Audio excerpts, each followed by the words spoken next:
നമ്മുടെ കാര്യപരിപാടികൾ ആരംഭിക്കുന്നതിന് മുമ്പായി മുൻ DCC പ്രസിഡന്റ് അഡ്വക്കേറ്റ് VV പ്രകാശിന്റെ പേരിൽ ചർക്ക നൽകുന്ന സദ്ഭാവന പുരസ്കാരം പ്രമുഖ എഴുത്തുകാരി, സാംസ്കാരിക പ്രവർത്തക, പ്രിയപ്പെട്ട സുധാ മേനോന് ബഹുമാന്യനായ മുൻ പ്രതിപക്ഷ നേതാവ്, ഓൾ ഇന്ത്യ കോൺഗ്രസ് കമ്മിറ്റിയുടെ വർക്കിംഗ് കമ്മിറ്റി അംഗം ശ്രീ രമേശ് ചെന്നിത്തല സമ്മാനിക്കുന്നതിന് വേണ്ടി പ്രിയപ്പെട്ട രമേശ് ചെന്നിത്തല അവർകളെയും ഏറ്റുവാങ്ങുന്നതിന് വേണ്ടി പ്രിയപ്പെട്ട സുധാ മേനോൻ അവർകളെയും ക്ഷണിക്കുന്നു.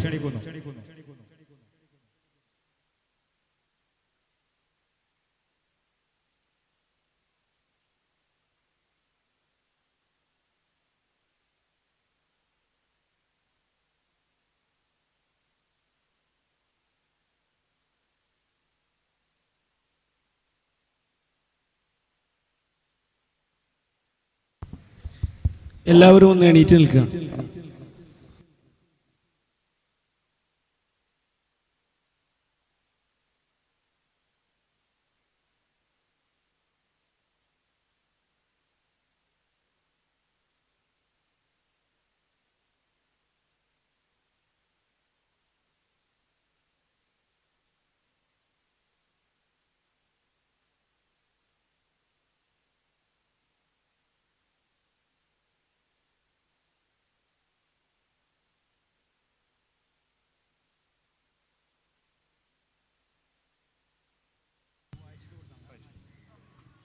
ഹലോ, VV പ്രകാശ് സദ്ഭാവന പുരസ്കാരം പ്രശസ്തി പത്രം വായിക്കുന്നതിന് വേണ്ടി ആതിരയെ ക്ഷണിക്കും. VV പ്രകാശ് സദ്ഭാവന പുരസ്കാരം പ്രശസ്തി പത്രം. എത്ര കാലം ജീവിച്ചു എന്നതല്ല, എത്ര നന്നായി ജീവിച്ചു എന്നതാണ് മുഖ്യം. പ്രശസ്ത തത്വചിന്തകൻ സെനോയുടെ വാക്കുകളാണ്. ചുറ്റുമുള്ളവരുടെ ഹൃദയത്തിൽ ചിരപ്രതിഷ്ഠ നേടി കടന്നുപോയ VV പ്രകാശ് തെളിമയുള്ള നിലപാടുകളും ആദർശശുദ്ധിയും മൂല്യാധിഷ്ഠിത രാഷ്ട്രീയവും സമന്വയിച്ച ആ ഖദർദാരി നമുക്കേവർക്കും മാതൃകയാണ്. അദ്ദേഹത്തിന്റെ പ്രകാശപൂർണമായ നിത്യസ്മരണയ്ക്ക് വേണ്ടി ചർക്ക നൽകുന്നതാണ് സദ്ഭാവന പുരസ്കാരം. അരികുവൽക്കരിക്കപ്പെട്ടവരുടെ നൊമ്പരങ്ങളെ, അതിജീവനത്തെ, ചെറുത്തുനിൽപ്പിനെ അക്ഷരങ്ങളായി നമ്മുടെ മുന്നിലേക്ക് നൽകിയ, അവർക്ക് സാന്ത്വനമായി പ്രവൃത്തി മണ്ഡലത്തിലൂടെ ദേശാന്തരങ്ങളിലേക്ക് സഞ്ചരിക്കുന്ന, രാഷ്ട്രത്തോടും രാഷ്ട്രശില്പിയോടും ഫാസിസ്റ്റുകൾ കാണിക്കുന്ന അവിവേകപരമായ ചെയ്തികളെ സധൈര്യം ചോദ്യം ചെയ്യുന്ന, സത്യപ്രചരണത്തിന് ഒറ്റയാൾ പട്ടാളമാകുന്ന ശ്രീമതി സുധാ മേനോന് ഏറെ അഭിമാനത്തോടെ ചർക്ക ഈ പുരസ്കാരം സമർപ്പിക്കുന്നു.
ഈശ്വര പ്രാർത്ഥനയ്ക്ക് വേണ്ടി ദിൽനായ ക്ഷണിക്കുന്നു.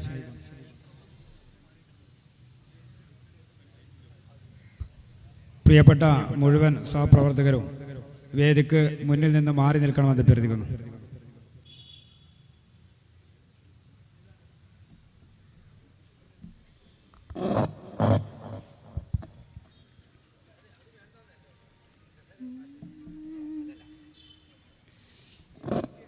എങ്ങുമെങ്ങും നിറയും വെളിച്ചമേ,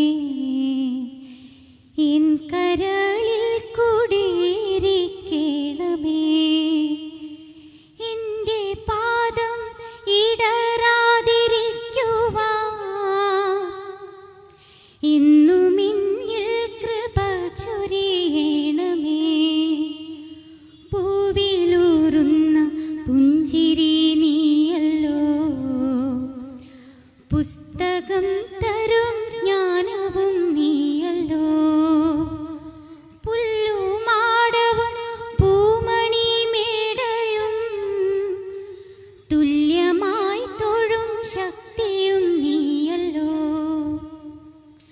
നല്ല ചിന്തയായി എൻ്റെ മനസ്സിലും നല്ല ഭാഷയായി നാവിൻ്റെ തുമ്പിലും നല്ല ചെയ്തിയായി എൻ പിഞ്ചു കയ്യിലും നന്മയായി നീ കടന്നിരിക്കണമേ. എങ്ങുമെങ്ങും നിറയും വെളിച്ചമേ എൻ കരളിൽ കുടിയിരിക്കണമേ.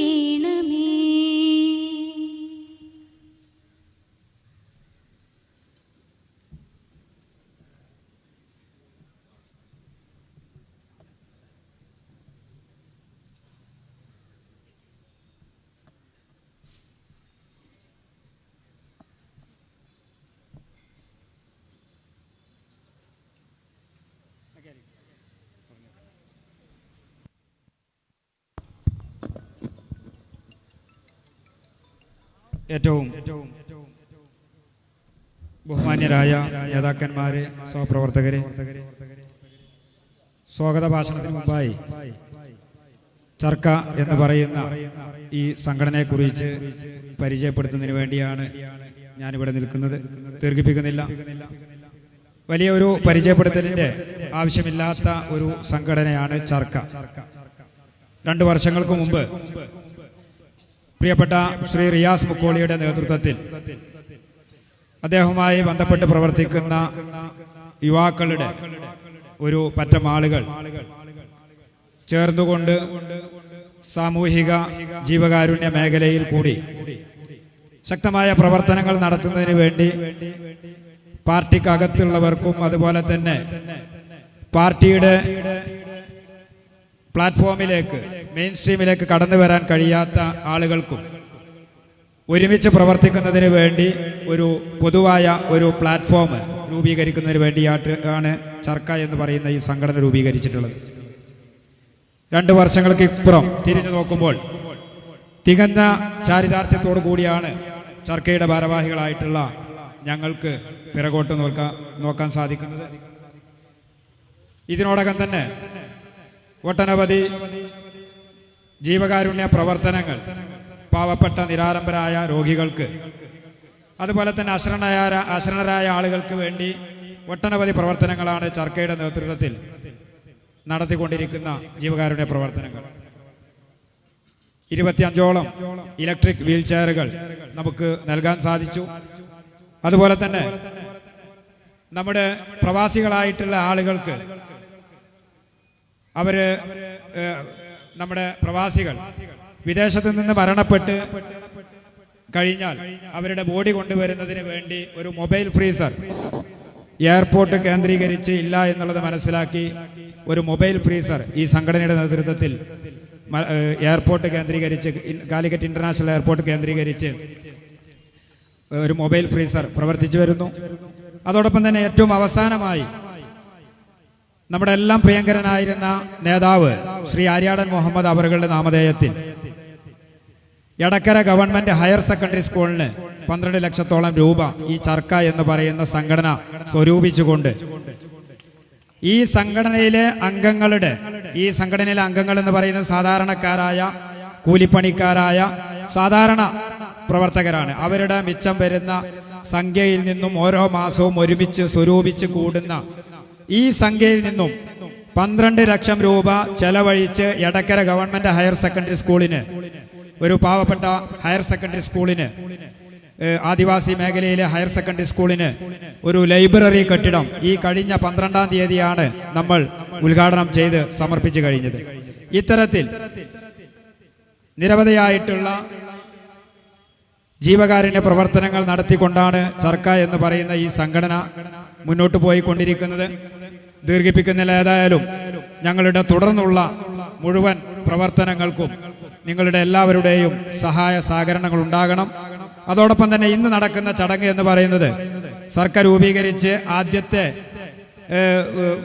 2ാമത്തെ മീറ്റിംഗിൽ തന്നെ ഞങ്ങൾ തീരുമാനമെടുത്തത് പ്രിയങ്കരനായ മുൻ DCC president advocate VV Prakash അവർകൾ അദ്ദേഹത്തിന്റെ നാമധേയത്തിൽ ഒരു സദ്ഭാവന അവാർഡ് സാംസ്കാരിക മേഖലയിലുള്ള ആളുകൾക്ക് ഏറ്റവും മികച്ച പ്രവർത്തനം കാഴ്ചവെക്കുന്ന ആളുകൾക്ക് സദ്ഭാവന അവാർഡ് കൊടുക്കണമെന്നുള്ളതായിരുന്നു. അതിന്റെ അടിസ്ഥാനത്തിൽ ആദ്യത്തെ അവാർഡ് ബഹുമാന്യനായ പെരിന്തൽമണ്ണ MLA പ്രിയപ്പെട്ട നജീബ് കാന്തപുരത്തിന് നമുക്കത് നൽകാൻ സാധിച്ചു. അതോടൊപ്പം ഈ രണ്ടാമത്തെ അവാർഡ് നമ്മൾ നൽകുന്നത് സാംസ്കാരിക മേഖലയിൽ തൻ്റെതായ വ്യക്തിമുദ്ര പതിപ്പിച്ചുകൊണ്ടിരിക്കുന്ന, നിലപാടുകൾ തുറന്നു പറഞ്ഞ് ആരോടും ഓരം ചേർന്ന് നിൽക്കാതെ സ്വതന്ത്രമായി സത്യം വിളിച്ചു പറയുന്ന പ്രിയപ്പെട്ട സുധാ മേനോൻ അവർകളാണ്. ഈ സദ്ഭാവന പുരസ്കാരങ്ങൾ എല്ലാ വർഷവും ചർക്ക നൽകും എന്നുള്ളതാണ് ഈ വർഷത്തെ സദ്ഭാവന പുരസ്കാരത്തിന് അർഹതയായിട്ടുള്ളത്.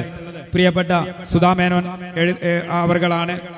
ഏതായാലും ഇത്തരത്തിലുള്ള പ്രവർത്തനങ്ങൾ സാമൂഹിക സാംസ്കാരിക മേഖലയിലെ എല്ലാ പ്രവർത്തനങ്ങളുമായി മുന്നോട്ട് പോകുന്ന ചർക്കക്ക് നിങ്ങളുടെ എല്ലാവരുടെയും സഹായ സഹകരണങ്ങൾ, പിന്തുണ ഉണ്ടാകണമെന്ന് അഭ്യർത്ഥിച്ചുകൊണ്ട് ഈ പരിപാടിയുടെ സ്വാഗതം ആശംസിക്കുന്നതിന് വേണ്ടി പ്രിയപ്പെട്ട ഷബീർ മാസ്റ്ററെ ക്ഷണിച്ചുകൊള്ളുന്നു.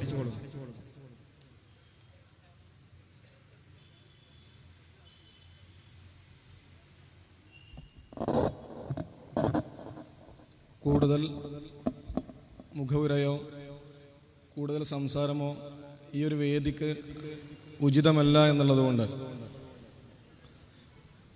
ഈ ഒരു പ്രോഗ്രാമിൻ്റെ ആമുഖത്തെക്കുറിച്ച്, എന്താണ് ഇവിടെ നടക്കുന്നത് എന്നുള്ളതിനെക്കുറിച്ച് വളരെ കൃത്യമായി ആമുഖ ഭാഷണത്തിൽ പറഞ്ഞതുകൊണ്ടും ചർക്കയെക്കുറിച്ച് 2 വാക്ക് മാത്രം പറഞ്ഞുകൊണ്ട് ഈ ഒരു വളരെ പ്രൗഢമായ വേദിയിലേക്ക്, ഈ ഒരു സദസ്സിലേക്ക്, മലപ്പുറത്തിൻ്റെ മധ്യമഭൂമിയിലേക്ക് എല്ലാവരെയും ചർക്ക സ്നേഹത്തോടെ സ്വാഗതം ചെയ്യുകയാണ്. നമുക്കറിയാം, ചർക്ക എന്ന് പറയുന്ന സിമ്പൽ ഭാരതീയരെ സംബന്ധിച്ചിടത്തോളം വളരെ അഭിമാനകരമായ ഒരു ബിംബമാണ്. ഒരു കാലഘട്ടത്തിൽ നമ്മളുടെ അതിജീവനത്തിൻ്റെ സിമ്പലായി നമ്മുടെ രാഷ്ട്രപിതാവിൻ്റെ ഭാവനയിൽ വിരിഞ്ഞ സ്വപ്നമാണ് ചർക്ക. മലപ്പുറത്തെ ഏതാനും യുവാക്കൾ, അത് ഏതെങ്കിലും ഒരു വ്യക്തിയുടെ വ്യക്തി കേന്ദ്രീകൃതമായതോ അല്ലെങ്കിൽ അത്തരത്തിലുള്ള ഒരു മേഖലയിലല്ലാതെ മലപ്പുറത്തെ യുവാക്കൾക്ക് കൃത്യമായി പ്രവർത്തിക്കാനുള്ള ഒരു ഇടം എന്നുള്ള നിലക്കാണ് ചർക്ക എന്ന ഒരു സാമൂഹിക സാംസ്കാരിക സന്നദ്ധ സംഘടനക്ക് മലപ്പുറത്ത് രൂപം നൽകിയിട്ടുള്ളത്. അതിൻ്റെ പ്രവർത്തന മേഖലയെക്കുറിച്ച് പറഞ്ഞു. നമുക്കറിയാം, ഇത്തരത്തിലുള്ള പ്രവർത്തനങ്ങൾ ഇന്ന് ധാരാളം സംഘടനകളോ അല്ലെങ്കിൽ മറ്റുള്ള വിഭാഗങ്ങളൊക്കെ എല്ലാ വിഭാഗക്കാരായിട്ടുള്ള ആളുകളും നടത്തിക്കൊണ്ടിരിക്കുന്നുണ്ട്. പക്ഷെ അതിൽ നിന്നൊക്കെ വിഭിന്നമായി മതേതര സംവിധാനങ്ങളോട് ചേർന്ന് നിൽക്കുന്ന ആളുകൾ ഇത്തരത്തിലുള്ള കാര്യങ്ങൾ ചെയ്യുമ്പോൾ അതിനൊരു വല്ലാത്ത മധുരവും വല്ലാത്ത രുചിയുമാണ് എന്ന് നമുക്കറിയാം. അതുകൊണ്ട് തന്നെയാണ് എടക്കര ഗവൺമെന്റ് ഹയർ സെക്കൻഡറി സ്കൂളിന് മലപ്പുറത്ത് പരിചയപ്പെടുത്തൽ ആവശ്യമില്ലാത്ത നാമധേയമായ ആര്യാടൻ സാറിന്റെ പേരിൽ ഒരു അക്ഷരപ്പുര ഒരുങ്ങുന്നു എന്ന് പറഞ്ഞാൽ അതൊരു 12 ലക്ഷം രൂപ സമാഹരിച്ച ഒരു പ്രോഗ്രാം അല്ലായിരുന്നു ശരിക്കും. 12 ലക്ഷം നന്മകൾ ഒരുപാട് മനുഷ്യരുടെ, സാധാരണക്കാരായ ആളുകളുടെ, ശരിക്കും നമുക്കറിയാം ഏതെങ്കിലും ഒരാളെ കണ്ടാൽ 12 ലക്ഷം കിട്ടും. പക്ഷെ അതിനേക്കാൾ സുഗന്ധപൂരിതമായിട്ടുള്ള സാധാരണ മനുഷ്യരുടെ വിഹിതം കൊണ്ട് ഒരു വലിയ ഗ്രന്ഥാലയം ഒരുങ്ങുന്നു. അത് കഴിഞ്ഞ ദിവസമാണ് ബഹുമാന്യനായ ശശി തരൂർ മലപ്പുറത്തിന് തുറന്നു കൊടുത്തിട്ടുള്ളത്, ആ കുട്ടികൾക്ക് തുറന്നു കൊടുത്തിട്ടുള്ളത്. ഇവിടെ ഒരു സദ്ഭാവന പുരസ്കാരം, അത് പ്രകാശേട്ടന്റെ നാമധേയത്തിൽ മലപ്പുറത്ത്, ഞാൻ നേരത്തെ പറഞ്ഞ ഈ മധ്യമഭൂമിയിൽ വെച്ച് പ്രകാശേട്ടനെ കുറിച്ച് ഞാൻ എന്തെങ്കിലുമൊക്കെ പറഞ്ഞാൽ അദ്ദേഹത്തെ അറിയുന്നവർ, അദ്ദേഹത്തോട് ഓരം ചേർന്ന് നടന്ന മനുഷ്യരാണ് എൻ്റെ മുന്നിലും വേദിയിലുമൊക്കെ ഇരിക്കുന്നത്. അതുകൊണ്ട് തന്നെ പരിചയപ്പെടുത്തൽ ആവശ്യമില്ലാത്ത നാമധേയമാണ് മലപ്പുറത്തിന് ശരിക്കും പ്രകാശിച്ചു കൊണ്ടിരിക്കുന്ന. എന്നും നേരത്തെ ഖദർദാരി എന്ന ഒരു വാക്ക് ഈ പ്രശംസാപത്രത്തിൽ പറയുകയുണ്ടായി. അദ്ദേഹത്തിന്റെ നാമധേയത്തിൽ ഒരു പുരസ്കാരം എല്ലാ വർഷവും ചർക്ക നൽകണം എന്ന് തീരുമാനിക്കപ്പെടുകയും 2ാം അവാർഡാണ് ഇവിടെ നൽകപ്പെടുന്നത്. ഇത് നൽകാൻ മലപ്പുറത്തേക്ക് ഈ മതേതര സംവിധാനത്തിൽ നിൽക്കുന്ന നമുക്കൊക്കെ വലിയ പ്രതീക്ഷയും വലിയ ആവേശവും ഒക്കെ പലപ്പോഴും നൽകിയിട്ടുള്ള രമേശ് സാർ തന്നെ ഇവിടെ വന്നു എന്നുള്ളത് വളരെ അഭിമാനകരവും സന്തോഷകരവുമാണ്. ചർക്ക കുടുംബാംഗങ്ങൾ വളരെ സ്നേഹത്തോടെ ചർക്ക കുടുംബത്തിന് വേണ്ടിയിട്ട് ശ്രീ രമേശ് ചെന്നിത്തലയെ കൂടുതലൊന്നും പരിചയപ്പെടുത്തലുകളില്ലാതെ, അതൊക്കെ ഒരു അനൗചിത്യമാകുമെന്നുള്ള തോന്നലുള്ളത് കൊണ്ട് രമേശ് സാറിനെ വളരെ സ്നേഹത്തോടെ ചർക്കയ്ക്ക് വേണ്ടി ഈ വേദിയിലേക്ക് സ്വാഗതം ചെയ്യുകയാണ്. നമുക്കറിയാം, ഒരു യുദ്ധം ഉണ്ടാക്കുന്നത്, നമ്മുടെ ചരിത്രം പരിശോധിച്ചാൽ യുദ്ധത്തിൽ വിജയിച്ചവരുടെ വീര അപദാനങ്ങളാണ് ഒരു ഭാഗത്ത്, മറ്റൊരു ഭാഗത്ത് പരാജയപ്പെട്ടവരുടെ രോദനങ്ങളാണ്. ഇടയ്ക്കെപ്പോഴെങ്കിലും പ്രതിഷേധിച്ചവരുടെ, നമ്മുടെ ഭഗത് സിംഗിനെ പോലെയൊക്കെയുള്ള ചില ബിംബങ്ങൾ പ്രതിഷേധിച്ചവരുടെ കഥ കൂടി ചരിത്രം പറയും. അതിനപ്പുറത്തൊരു ചരിത്രമുണ്ട് എന്ന് പറയാൻ ഉള്ള ആർജവം, പറയാനുള്ള ഒരു ആർദ്രതയുള്ള മനസ്സ്, രണ്ടും ഒരുമിച്ചുണ്ടാവുക എന്ന് പറയുന്നത് അപൂർവമായിട്ട് സംഭവിക്കുന്ന കാര്യമാണ്. അത്തരത്തിലുള്ള തൻ്റെ വാക്കുകളും എഴുത്തുകളും ഭയമില്ലാതെ പറയാൻ, പ്രത്യേകിച്ച് ഈ ഫാസിസ്റ്റുകളുടെ കാലത്ത് കഴിയുക എന്ന് പറഞ്ഞാൽ അതൊരു ചെറിയ കാര്യമല്ല. ശരിക്കും അത്തരത്തിൽ നിരന്തരമായി ഇടപെട്ടുകൊണ്ടിരിക്കുന്ന, മറ്റുള്ള പ്രലോഭനങ്ങളിലൊന്നും വീണു പോവാതെ, നമ്മുടെ നാട് ഇന്ന് അങ്ങനെയാണ്. എന്തെങ്കിലുമൊക്കെ എഴുതാനോ വായിക്കാനോ അല്ലെങ്കിൽ പറയാനോ പറ്റുന്നവരൊക്കെ വിലക്കെടുക്കാൻ പറ്റുന്ന സംവിധാനത്തിലാണ് നമ്മളുള്ളത്. അവിടെയൊന്നും നോട്ടുകെട്ടുകളുടെ മുന്നിലൊന്നും പതറിപ്പോവാതെ ഉജ്ജ്വലമായിട്ട് പറയാൻ കഴിയുന്ന, നിരന്തരമായി ഇടപെട്ടുകൊണ്ടിരിക്കുന്ന ഒരു വ്യക്തിത്വത്തെ ഈ രണ്ടാം സദ്ഭാവന പുരസ്കാരത്തിന് വേണ്ടിയിട്ട് ചർക്ക തെരഞ്ഞെടുക്കുന്നു, ശ്രീമതി സുധാ മേനോൻ. ഇവര് ഞാൻ നേരത്തെ പറഞ്ഞ നിരന്തരമായ ഇടപെടലുകൾ നടത്തിയിട്ടുള്ളത് യുദ്ധത്തിൽ. നമുക്കറിയാം, ഒരു ജാലിയൻ വാലാബാഗ് ആണെങ്കിൽ അതിന് വെടിവെക്കാൻ ഉത്തരവിട്ടവരെ നമുക്കറിയാം, അതിനിടയിൽ പ്രതിഷേധിച്ചവരെ അറിയാം. പക്ഷെ അതിൽ മരിച്ചു വീണ അല്ലെങ്കിൽ പരിക്ക് പറ്റിയ 10,000-കണക്കിന് മനുഷ്യരെ നമുക്കറിയില്ല. അത്തരത്തിലുള്ള ആളുകളിലൂടെയാണ് ഇവര് നിരന്തരമായി സഞ്ചരിച്ചു കൊണ്ടിരിക്കുന്നത് എന്നതും അവരെ നമ്മുടെ മുന്നിൽ തൻ്റെ പേജുകളിലൂടെ, തൻ്റെ വാക്കുകളിലൂടെ, തൻ്റെ വാളുകളിലൂടെ കാണിച്ചു തരുന്നു എന്നതും വളരെ അഭിമാനകരമായിട്ടുള്ള ഒരു സന്തോഷത്തിലാണ് ചർക്ക അവർക്ക് ഈ ഒരു പുരസ്കാരത്തിന് വേണ്ടി അവരെ തിരഞ്ഞെടുക്കുകയും അവരെ ഈ ഒരു മലപ്പുറത്തിൻ്റെ ഭൂമികയിലേക്ക് ക്ഷണിക്കുകയും ചെയ്തിട്ടുള്ളത്. ഇത്തിരി വ്യക്തിപരമായിട്ടുള്ള ബുദ്ധിമുട്ടുകൾ കൊണ്ട് ഇത്തിരി വൈകിയെങ്കിലും ഏറ്റവും പ്രൗഢമായ സദസ്സിൽ, വളരെ ചെറുതെങ്കിലും വളരെ മനോഹരമായ പ്രൗഢമായ ഒരു സദസ്സിൽ വെച്ച് ചർക്കയ്ക്ക് അത് നൽകാൻ പറ്റിയെന്നത് ഏറെ ഹൃദ്യമാണ് ശ്രീമതി സുധാ മേനോന്. അതോടൊപ്പം അവര് വളരെ പ്രസക്തമായ നെഹ്റു ഭാരതത്തിൽ നിന്ന് വളരെ അകന്നുകൊണ്ടിരിക്കുന്ന ഒരു നാടിനെ കൃത്യമായി തൻ്റെ വാക്കുകളിലൂടെ നമ്മോട് പറയും എന്നുള്ളതുമാണ് നമ്മുടെ പ്രതീക്ഷ. എന്തായാലും ശ്രീമതി സുധാ മേനോനെയും വളരെ സ്നേഹത്തോടെ ഈ വേദിയിലേക്ക് ക്ഷണിക്കുകയാണ്. അതോടൊപ്പം ധാരാളം വ്യക്തിത്വങ്ങൾ നമ്മുടെ വേദിയിലുണ്ട്. കൂടുതൽ പരിചയപ്പെടുത്തലുകളില്ലാതെ വളരെ പെട്ടെന്ന് Shri VA Karim, Veekshanam Muhammad, Saseendran Mankada, P Radhakrishnan master, PT Ajay Mohan, PA Cheriyath, UA Abhilash, Rajith Kumar, Saleekh P മോങ്ങം. ഇനി ഞാൻ പേര് വിട്ടുപോയിട്ടുണ്ടെങ്കിൽ എനിക്ക് ഈ ഒരു ഏർപ്പാട് വളരെ പരിചയം കുറവായതുകൊണ്ടാണെന്ന് സദയം ക്ഷമിക്കണം എന്ന് മാത്രം പറഞ്ഞുകൊണ്ട് ഈ ഒരു പ്രൗഢമായ സദസ്സിന് ചർക്കയ്ക്ക് വേണ്ടിയിട്ട് പണിയെടുത്തുകൊണ്ടിരിക്കുന്ന ശ്രീ റിയാസ് മുക്കോളിയെ വളരെ സ്നേഹത്തോടെ അധ്യക്ഷ സ്ഥാനത്തേക്ക് ക്ഷണിച്ചുകൊണ്ട് നിർത്തുന്നു. നന്ദി.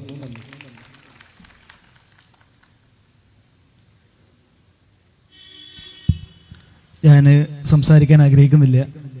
നമ്മുടെ ഉദ്ഘാടകന് തൃശ്ശൂരിൽ മറ്റൊരു പരിപാടി കൂടിയുണ്ട്. അപ്പോൾ എൻ്റെ സംസാര സമയം കൂടി നമ്മൾ ഇന്ന് ആദരിക്കാൻ വേണ്ടി ഇവിടെ നമ്മൾ ഒരുമിച്ച് കൂടിയിട്ടുള്ള നമ്മുടെ അതിഥിയായിട്ടുള്ള ശ്രീമതി സുധാ മേനോനെ കുറിച്ച്, എന്തുകൊണ്ടാണ് നമ്മൾ ഇത്തരമൊരു അവാർഡിലേക്ക് അവരെ തിരഞ്ഞെടുത്തത് എന്നതിനെ സംബന്ധിച്ചു നമുക്ക് എല്ലാവർക്കും അറിയാവുന്ന കാര്യങ്ങളൊക്കെ തന്നെയാണ്. എന്നാലും അവരെക്കുറിച്ചൊരു ചെറിയ വിവരണം നൽകാൻ വേണ്ടി പ്രിയപ്പെട്ട നിതീഷിനെ ക്ഷണിക്കുന്നു.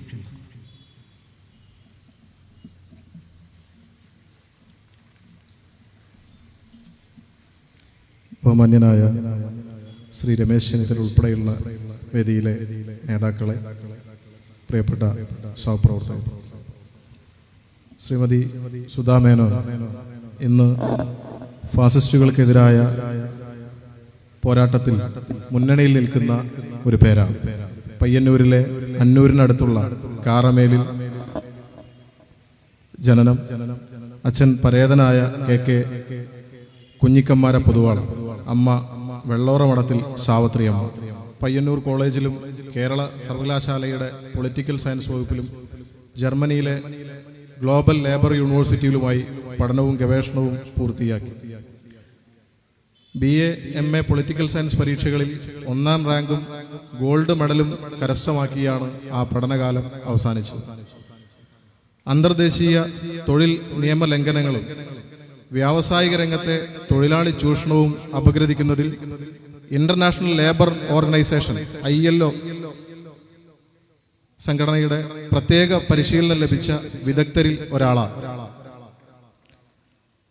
ഇപ്പോൾ ഫ്രാൻസിൽ ആസ്ഥാനമായ ടാരോ എന്ന അന്തർദേശീയ കൺസൾട്ടൻസി കമ്പനിയുടെ ഏഷ്യൻ മേഖലയിലെ senior research and evaluation consultant business and human rights ആയി പ്രവർത്തിക്കുന്നു. ദീർഘകാലം ദക്ഷിണേഷ്യയിലെ യുദ്ധ സംഘർഷ കലാപബാധിത പ്രദേശങ്ങളിലെ ഇരകളായ സ്ത്രീകളുടെ സാമ്പത്തിക ശാക്തീകരണവും പുനരധിവാസവും ലക്ഷ്യമിട്ടുകൊണ്ടുള്ള പദ്ധതിയുടെ സീനിയർ പ്രോഗ്രാം മാനേജറായിരുന്നു. ദക്ഷിണേഷ്യൻ രാജ്യങ്ങളിലെ വിദൂര ഗ്രാമങ്ങളിലെ യുദ്ധ കലാപ ഇരകളായ സ്ത്രീകളുടെ അതിജീവനത്തിന്റെ നേരനുഭവം വിവരിക്കുന്ന അവരുടെ പുസ്തകമായ ചരിത്രം അദൃശ്യമാക്കിയ മുറിവുകൾ കഴിഞ്ഞ ജനുവരിയിലാണ് പബ്ലിഷ് ചെയ്യപ്പെട്ടത്. ഏകദേശം 8 പതിപ്പുകൾ പിന്നിട്ട് ഒരു ചരിത്രത്തിൽ ഒരു നാഴികക്കല്ല് താണ്ടിയാണ് ഇന്ന് ആ പുസ്തകം എത്തി നിൽക്കുന്നത്. ഒരു മികച്ച വായനാനുഭവമായി ആ പുസ്തകം മാറുകയാണ്. ഇനി ഇറങ്ങാനിരിക്കുന്നത് വ്യക്തിപരമായ ഒരു സന്തോഷം കൂടി ഞാൻ പങ്കുവെക്കുക. എന്നെ ഏറ്റവും കൂടുതൽ അവരുമായി കണക്ട് ചെയ്യുന്നത് ജവഹർലാൽ നെഹ്റുവിനെ കുറിച്ചുള്ള അവരുടെ കാഴ്ചപ്പാടുകളാണ്. അറബിക്കഥയിലെ ഷിൻ പിങ് എന്ന് പറയുന്ന കഥാപാത്രത്തോട് ക്യൂബ മുകുന്ദൻ പറയുന്നുണ്ട്, ഞാൻ നിന്നെയാണോ ഇഷ്ടപ്പെട്ടത്, നിന്നിലൂടെ ചൈനയാണോ ഇഷ്ടപ്പെട്ടത് എന്ന് എനിക്ക് ഓർമ്മയില്ല എന്ന്. അതുപോലെയാണ് ഞാൻ അവരെയാണോ ഇഷ്ടപ്പെട്ടത്, അവരിലൂടെ നെഹ്റുവിനെയാണോ ഇഷ്ടപ്പെടുന്നത് എന്ന് എനിക്കറിയില്ല. അത്രയേറെ നെഹ്റുവിനെ മനസ്സിലാക്കിയ അതിനെക്കുറിച്ച് ആഴത്തിൽ നമ്മളോട് പറയുന്ന മറ്റൊരു വ്യക്തിത്വത്തെ എൻ്റെ അറിവിൽ ഞാൻ കണ്ടിട്ടില്ല. ഇനി വരാനിരിക്കുന്ന ഏറ്റവും വലിയ സന്തോഷം എന്ന് പറയുന്നത് ജവഹർലാൽ നെഹ്റുവിനെ കുറിച്ചുള്ള ജീവചരിത്രമാണ്. അവരുടേതായി ഇനി പുറത്തിറങ്ങാൻ പോകുന്ന പുസ്തകം എന്ന് പറയുന്നത് ഏറെ സന്തോഷത്തോടെ അറിയിക്കാൻ ആഗ്രഹിക്കുന്നു. മലയാള മനോരമയിൽ പ്രതിവാദം എന്ന കോളം എഴുതുന്ന സുധാമേനോൻ മാതൃഭൂമിയിലും ഇംഗ്ലീഷ് പത്രങ്ങളിലും ആനുകാലികങ്ങളിലും ലേഖനങ്ങൾ എഴുതാറുണ്ട്.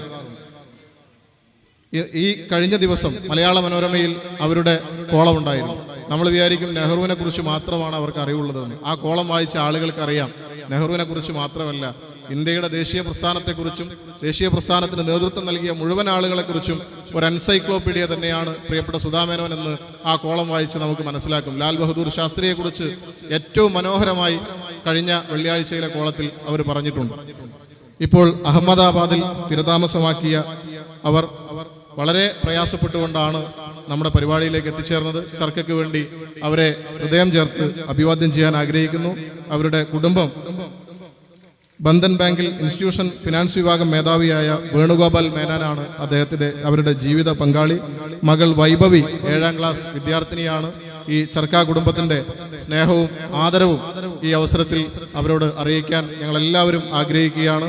പ്രിയപ്പെട്ട സുധാമേനോന് അവരുടെ എഴുത്ത്, സാംസ്കാരിക അവരുടെ പ്രവർത്തന മേഖലകളിൽ വലിയ ഉയർച്ചയിലേക്ക് കടന്നു പോകാൻ സാധിക്കട്ടെ എന്ന് ആത്മാർത്ഥമായി ആശംസിച്ചുകൊണ്ട് അവസാനിപ്പിക്കുന്നു. നന്ദി, നമസ്കാരം.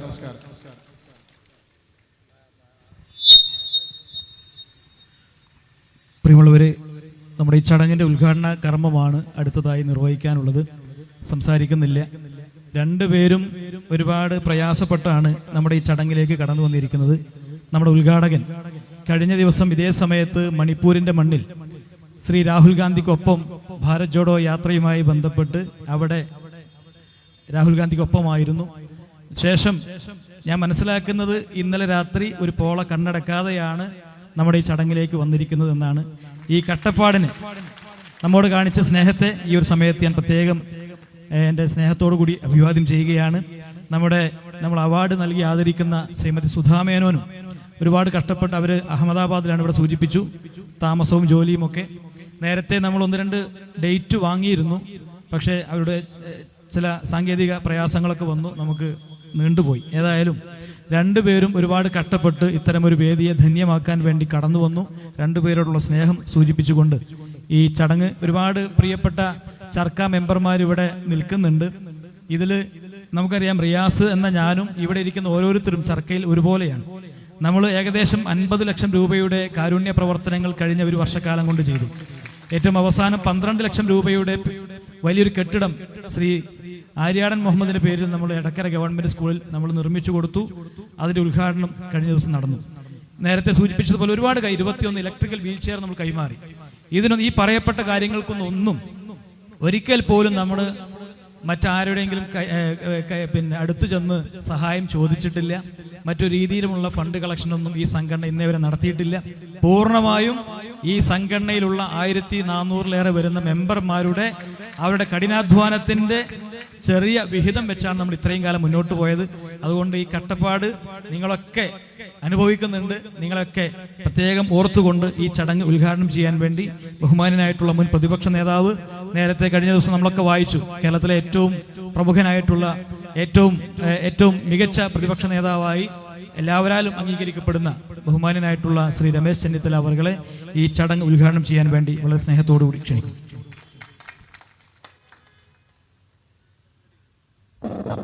യോഗത്തിൻ്റെ അധ്യക്ഷൻ, ഞാൻ വളരെയേറെ ഇഷ്ടപ്പെടുന്ന പ്രിയപ്പെട്ട ശ്രീ റിയാസ് മുക്കോളി, ഇവിടെ ആമുഖ പ്രസംഗം നടത്തിയ PK നൗഫൽ ബാബു, സ്വാഗതം പറഞ്ഞ ഷമീർ മാസ്റ്റർ, ഇന്നിവിടെ ഈ അവാർഡ് ഏറ്റുവാങ്ങിയ എനിക്ക് ഏറ്റവും പ്രിയപ്പെട്ട Shrimati Sudha Menon, CPT Ajayamohan, VA Karim, Veekshanam Muhammad, Samad Mankada, Saseendran Mankada, Radhakrishnan master, Shri ഗുരുക്കൾ, CPA ചെറീദ്, UK Abhilash, Ajith Kumar, Saleekh P മോങ്ങം, Rohilnath, വേദിയിലും സദസ്സിലുമുള്ള പ്രിയപ്പെട്ടവരെ, സുഹൃത്തുക്കൾ, ചർക്ക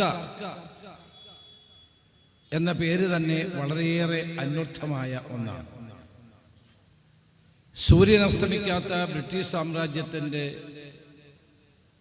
നേർക്കുനേർ നിന്ന് പോരാടിയ ഒരു ജനതയുടെ സാമൂഹ്യ ബോധത്തിൻ്റെയും ദേശാഭിമാന ബോധത്തിൻ്റെയും അടയാളമാണ് ഈ ചർക്ക എന്നുള്ളത്. അതുകൊണ്ട് തന്നെ ആ ചർക്ക എന്ന പേര് വളരെ അന്വർത്ഥമാണ്. നൂറ്റാണ്ടുകൾ കഴിയുമ്പോൾ ഇതുപോലെയൊരു മനുഷ്യൻ ഈ ഭൂമിയിൽ, മജ്ജയും മാംസവുമുള്ള ഒരു മനുഷ്യൻ ഈ ഭൂമിയിൽ ജീവിച്ചിരുന്നോ എന്ന് വരും തലമുറകൾ അത്ഭുതപ്പെടുമെന്ന് ഐൻസ്റ്റൈൻ പറഞ്ഞത് എത്ര ശരിയാണ്. ഗാന്ധിയെ പറ്റിയാണത് പറഞ്ഞത്. ഗാന്ധിജിയാണ് ചർക്കയെ നമുക്ക് പരിചയപ്പെടുത്തിയത്. ഗാന്ധിജി സ്വജീവിതം കൊണ്ട് ഈ ഭൂമുഖത്തെ ആകെ ആവേശം കൊള്ളിച്ച ഒരു മഹാവസന്തമാണ് എന്ന് പറയാൻ ഞാൻ ആഗ്രഹിക്കുന്നു. എന്താണ് ഗാന്ധി എന്ന് ഇതുവരെ രചിച്ചിട്ടുള്ള ഒരു പുസ്തകത്തിനും തൃപ്തികരമായി മറുപടി പറയാൻ കഴിഞ്ഞിട്ടില്ല. സുധാ മേനോൻ അറിയാൻ, ഞാൻ ഗുജറാത്തിലെ കഴിഞ്ഞ തെരഞ്ഞെടുപ്പിലെ കോൺഗ്രസ് സ്ഥാനാർത്ഥി പട്ടിക തയ്യാറാക്കുന്ന തെരഞ്ഞെടുപ്പ് കമ്മിറ്റിയുടെ ചെയർമാനായിരുന്നു, സ്ക്രീനിങ് കമ്മിറ്റിയുടെ ചെയർമാനായിരുന്നു. വളരെ നാളുകൾക്ക് ശേഷമാണ് ഞാൻ ഗുജറാത്തിൽ ചെന്നത്. യൂത്ത് കോൺഗ്രസിൻ്റെ പ്രസിഡന്റും AICCയുടെ ഭാരവാഹിയായിരുന്ന കാലത്ത് പോയതിനു ശേഷം 10-15 വർഷങ്ങൾക്ക് ശേഷമാണ് ഞാനിവിടെ പോയത്. ഞാൻ ആദ്യം പോയത് സബർമതിയിലാണ്. സബർമതിയിൽ അവിടുത്തെ ഭാരവാഹികൾ സ്വീകരിച്ചുകൊണ്ട് എന്നെ കൊണ്ടുപോയപ്പോൾ അവരെന്നെ ആദ്യം ഇരുത്തിയത് ഗാന്ധിജി നൂൽ നൂറ്റ ചർക്ക അവിടെ ഇരുന്നു കൊണ്ട് അത് നൂൽക്കാൻ വേണ്ടിയാണ് എന്നോട് പറഞ്ഞത്.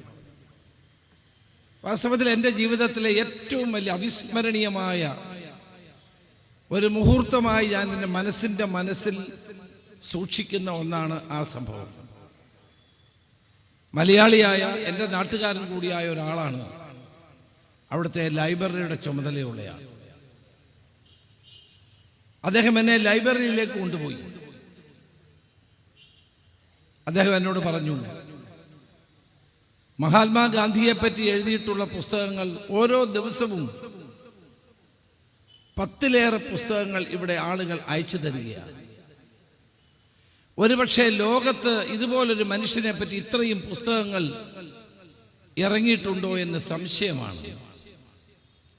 സബർമതിയിലെ ലൈബ്രറിയിൽ വെച്ച് എന്നോട് ആ പുസ്തകങ്ങളുടെ കണക്കുകൾ അദ്ദേഹം കാണിച്ചു തരികയും ഓരോ ദിവസവും വരുന്ന പുസ്തകം. ഐൻസ്റ്റൈൻ പറഞ്ഞത് എത്ര ശരിയാണ്. വരും തലമുറകൾ അത്ഭുത പരതന്ത്രരായി നോക്കി നിൽക്കുന്ന ഒന്നായിരിക്കും ഗാന്ധി. അർത്ഥനഗ്നനായ ഫക്കീർ ലോകത്തെ മുഴുവൻ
ആരാണ് ഗാന്ധി? ആ ചോദ്യത്തിനുള്ള ഉത്തരം ഇന്നും ലോകം തേടിക്കൊണ്ടിരിക്കുകയാണ്. അർദ്ധനഗ്നനായ ഫക്കീർ മഹാത്മാഗാന്ധി ലോകത്തെ ഇന്നും ആവേശം കൊള്ളിക്കുന്നു. അദ്ദേഹത്തിന്റെ ചിന്തകൾ ഇന്നും പ്രേരണയായി നമുക്ക് മാറുന്നു. അദ്ദേഹത്തിന്റെ ജീവിതം തന്നെ നമുക്ക് ഏറ്റവും വലിയ സന്ദേശമാണ് എന്ന് അദ്ദേഹം പറഞ്ഞത് എത്ര ശരിയാണെന്ന് തലമുറകൾ മനസ്സിലാക്കിക്കൊണ്ടിരിക്കുന്നു. ഈ ചർക്കയ്ക്ക് എത്ര വലിയ ശക്തിയാണ് ഉണ്ടായിരുന്നത്.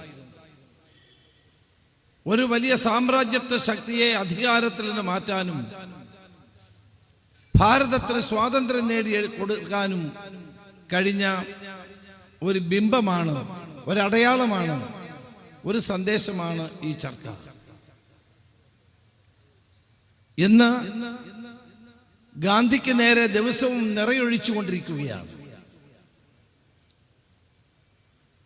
ഡൽഹിയിലെ ജനുവരി 30 പ്രാർത്ഥനാ വേളയിൽ അദ്ദേഹത്തിന്റെ ശരീരത്തേക്ക് നാഥൂറാം ഗോഡ്സെ 3 വെടിയുണ്ടകൾ പായിച്ച് അദ്ദേഹത്തെ കൊലപ്പെടുത്തിയെങ്കിൽ ഇന്ന് ദിവസവും ഗാന്ധിയെ കൊലപ്പെടുത്തിക്കൊണ്ടിരിക്കുകയാണ്. ഇന്ന് ഗാന്ധിസത്തെ കൊലപ്പെടുത്തിക്കൊണ്ടിരിക്കുകയാണ്. അതിനെതിരെ ശബ്ദിക്കാൻ, അതിനെതിരെ നാവ് ഉയർത്താൻ, അതിനെതിരെ പോരാടാൻ പുതിയ തലമുറയ്ക്ക് കഴിയുമോ എന്നുള്ളതാണ് ഏറ്റവും പ്രധാനപ്പെട്ട ചോദ്യം. ഞാൻ ഈ അടുത്ത കാലത്ത് ഒരു ഫ്രഞ്ച് സാഹിത്യകാരൻ കൊർണാഡോ എന്ന് പറയുന്ന വ്യക്തി എഴുതിയ ഒരു പുസ്തകം വായിച്ചു, വൈ ഐ കിൽഡ് ഗാന്ധി. ഞാൻ എന്തിനാണ് ഗാന്ധിയെ കൊന്നത് എന്ന പുസ്തകമാണ്. ആ ഡച്ച് സാഹിത്യകാരൻ അവലംബിച്ചിരിക്കുന്ന പ്രമേയം നാഥൂറാം ഗോഡ്സെ ഏറ്റവും അവസാനം പൂനെയിലെ ഹൈക്കോടതിയിൽ കൊടുത്ത തൻ്റെ അഫിഡവിറ്റാണ്. ആ പുസ്തകം നിങ്ങൾ വായിക്കണമെന്നാണ് എൻ്റെ അഭിപ്രായം. അതിൽ നാഥൂറാം ഗോഡ്സെ പറയുന്നു, ഞാൻ എന്തിനാണ് ഗാന്ധിയെ കൊന്നത്? ഗാന്ധി ജീവിച്ചിരുന്നിരുന്നെങ്കിൽ ഹിന്ദുക്കൾക്ക് രാജ്യത്ത് രക്ഷയുണ്ടാകുമായിരുന്നില്ല. ഗാന്ധി ജീവിച്ചിരുന്നിരുന്നെങ്കിൽ ഇന്ത്യക്കായിരുന്നില്ല നേട്ടം, പാകിസ്ഥാനാകുമായിരുന്നു. ശരിയാണ്, ഗാന്ധി ഒരിക്കൽ പറഞ്ഞു, ഞാൻ ജീവിക്കാൻ ആഗ്രഹിക്കുന്നത് പാകിസ്ഥാനിലാണ്.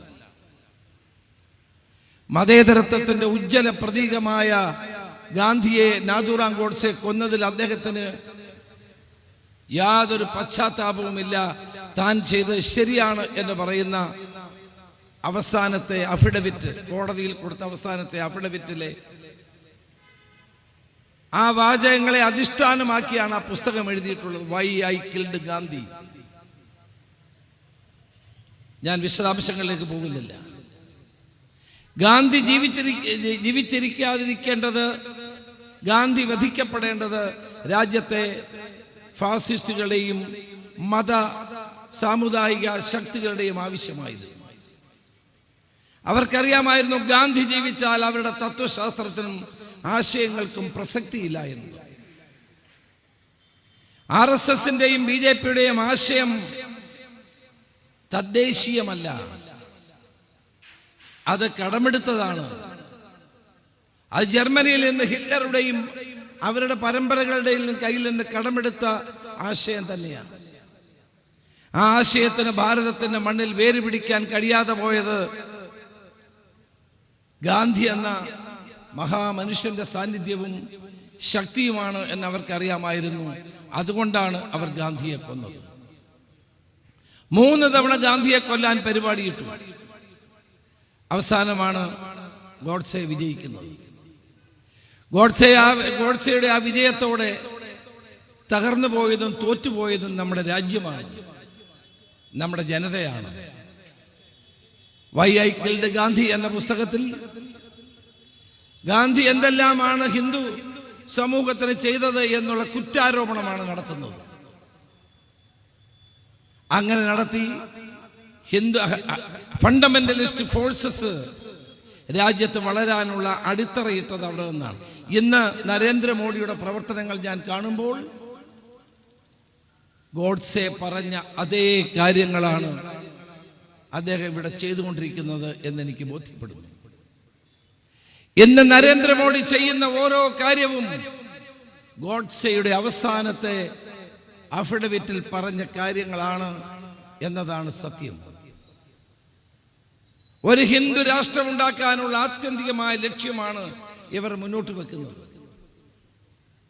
ഭാരതത്തിന്റെ ചരിത്രം പരിശോധിക്കുന്ന എല്ലാവർക്കും അറിയാം, ഭാരതത്തിൽ എല്ലാ മതങ്ങളെയും സ്വീകരിക്കുന്ന ഒരു പശ്ചാത്തലവും സംസ്കാരവുമാണ് നമുക്കുള്ളത്. ഭാരതം എന്ന ഈ രാജ്യം 100 വർഷം ഭരിച്ചത് മുഗൾ രാജാക്കന്മാരായിരുന്നു. അവർ മുസ്ലിം മതം പിന്തുടർന്ന ആളുകളായിരുന്നു. പക്ഷേ അവരൊരിക്കലും ഇന്ത്യയെ ഒരു ഇസ്ലാം മത രാജ്യമാക്കി മാറ്റാൻ ശ്രമിച്ചില്ല. അത് കഴിഞ്ഞ് ഇന്ത്യ ഭരിച്ചത് ഈസ്റ്റ് ഇന്ത്യ കമ്പനിയിലൂടെ ബ്രിട്ടീഷുകാരായിരുന്നു. അവർ ക്രൈസ്തവ മതമാണ് ഫോളോ ചെയ്തത്. അവർ ഒരിക്കലും ഇന്ത്യയെ ഒരു ക്രൈസ്തവ രാജ്യമാക്കി മാറ്റാൻ ശ്രമിച്ചില്ല. പിന്നെയാണോ ഈ നരേന്ദ്രമോദിക്ക് ഇന്ത്യയെ ഒരു ഹൈന്ദവ രാഷ്ട്രമാക്കി മാറ്റാൻ കഴിയുന്നത്? നമ്മുടെ സംസ്കാരം അതല്ല. നമ്മുടെ രാജ്യത്തിന്റെ സംസ്കാരം എല്ലാ മതങ്ങളുടെയും നന്മകളെ സ്വീകരിക്കുന്ന സംസ്കാരമാണ്, എല്ലാ നന്മകളെയും ഉൾക്കൊള്ളുന്ന സംസ്കാരമാണ്. ആ സംസ്കാരത്തിന്റെ നന്മകളെ ഉൾക്കൊണ്ടുകൊണ്ട് കൂടുതൽ ശക്തി പ്രാപിക്കുന്ന സമൂഹമായി ഭാരതം മാറി എന്നുള്ളതാണ് നമ്മുടെ ചരിത്രം. ഗാന്ധി ഒരിക്കലും ഭീരുവായിരുന്നില്ല. സത്യമായിരുന്നു അദ്ദേഹത്തിന്റെ ആയുധം. ആ സത്യത്തിന് വേണ്ടിയാണ് അദ്ദേഹം ജീവിച്ചത്. അത് എൻ്റെ സത്യാന്വേഷണ പരീക്ഷണങ്ങൾ വായിക്കുന്ന ഏതൊരാൾക്കും അറിയാം, ഒരു വ്യക്തി ഇതുപോലെ തൻ്റെ സ്വന്തം ജീവിതം ലോകത്തിന് മുമ്പിൽ തുറന്നു കാട്ടിയിട്ടുണ്ടോ എന്ന്. ഗാന്ധി പറഞ്ഞു, ഞാൻ മരിച്ചാൽ എൻ്റെ ശബ്ദം ജവഹർലാലിലൂടെ നിങ്ങൾക്ക് കേൾക്കാം. കോൺഗ്രസിനകത്ത് 2 പേരാണ് പ്രധാനമന്ത്രി സ്ഥാനത്തേക്ക് പേരുണ്ടായിരുന്നത്, നെഹ്റുവും വല്ലഭായ് പട്ടേലും. നെഹ്റുവിന്റെ ഈ വാക്കുകളോടെ അവിടുത്തെ ആ അധ്യായം അവസാനിച്ചു. നെഹ്റു ഇന്ത്യയുടെ പ്രധാനമന്ത്രിയായി. ഡെപ്യൂട്ടി പ്രധാനമന്ത്രിയായി വല്ലഭായ് പട്ടേൽ വന്നു. 2 പേരും ഒരുമിച്ച് തന്നെയാണ് മുന്നോട്ട്. ഇന്ന് നെഹ്റുവിനെ തമസ്കരിക്കാനും വല്ലഭായ് പട്ടേലിനെ ഉയർത്തിക്കാണിക്കാനും ശ്രമിക്കുന്നത്. വല്ലഭായ് പട്ടേൽ 45 വർഷക്കാലം ഗുജറാത്ത് PCCയുടെ പ്രസിഡന്റ് ആയിരുന്നു.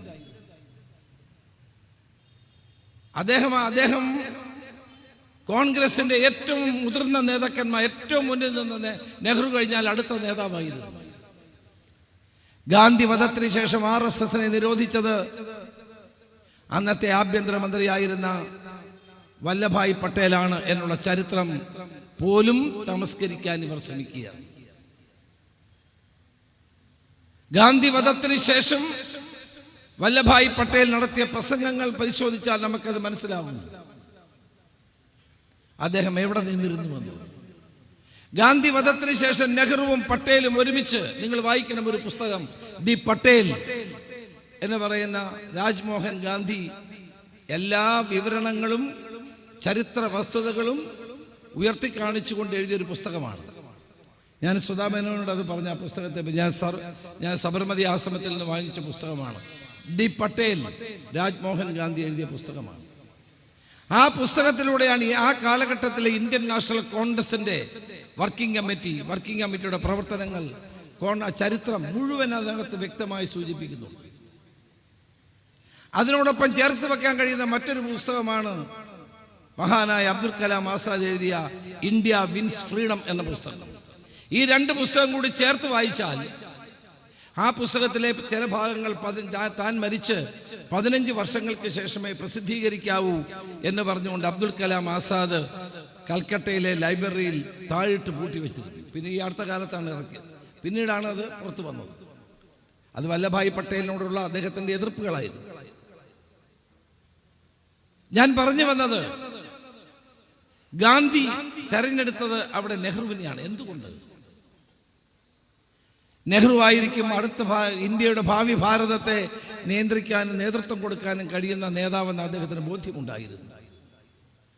കറതീർന്ന മതേതരവാദിയായ നെഹ്റു, ഉയർന്ന ചിന്തയും ആശയങ്ങളുമുള്ള നെഹ്റു, ഫാസിസത്തിനെതിരായി ഏറ്റവും വലിയ പോരാട്ടം നടത്തുന്ന നെഹ്റു ഒരിക്കൽ അദ്ദേഹത്തിന് യൂറോപ്യൻ സന്ദർശന വേളയിൽ മുസോളിനി അദ്ദേഹത്തെ കാണണമെന്ന് ആവശ്യപ്പെട്ടു.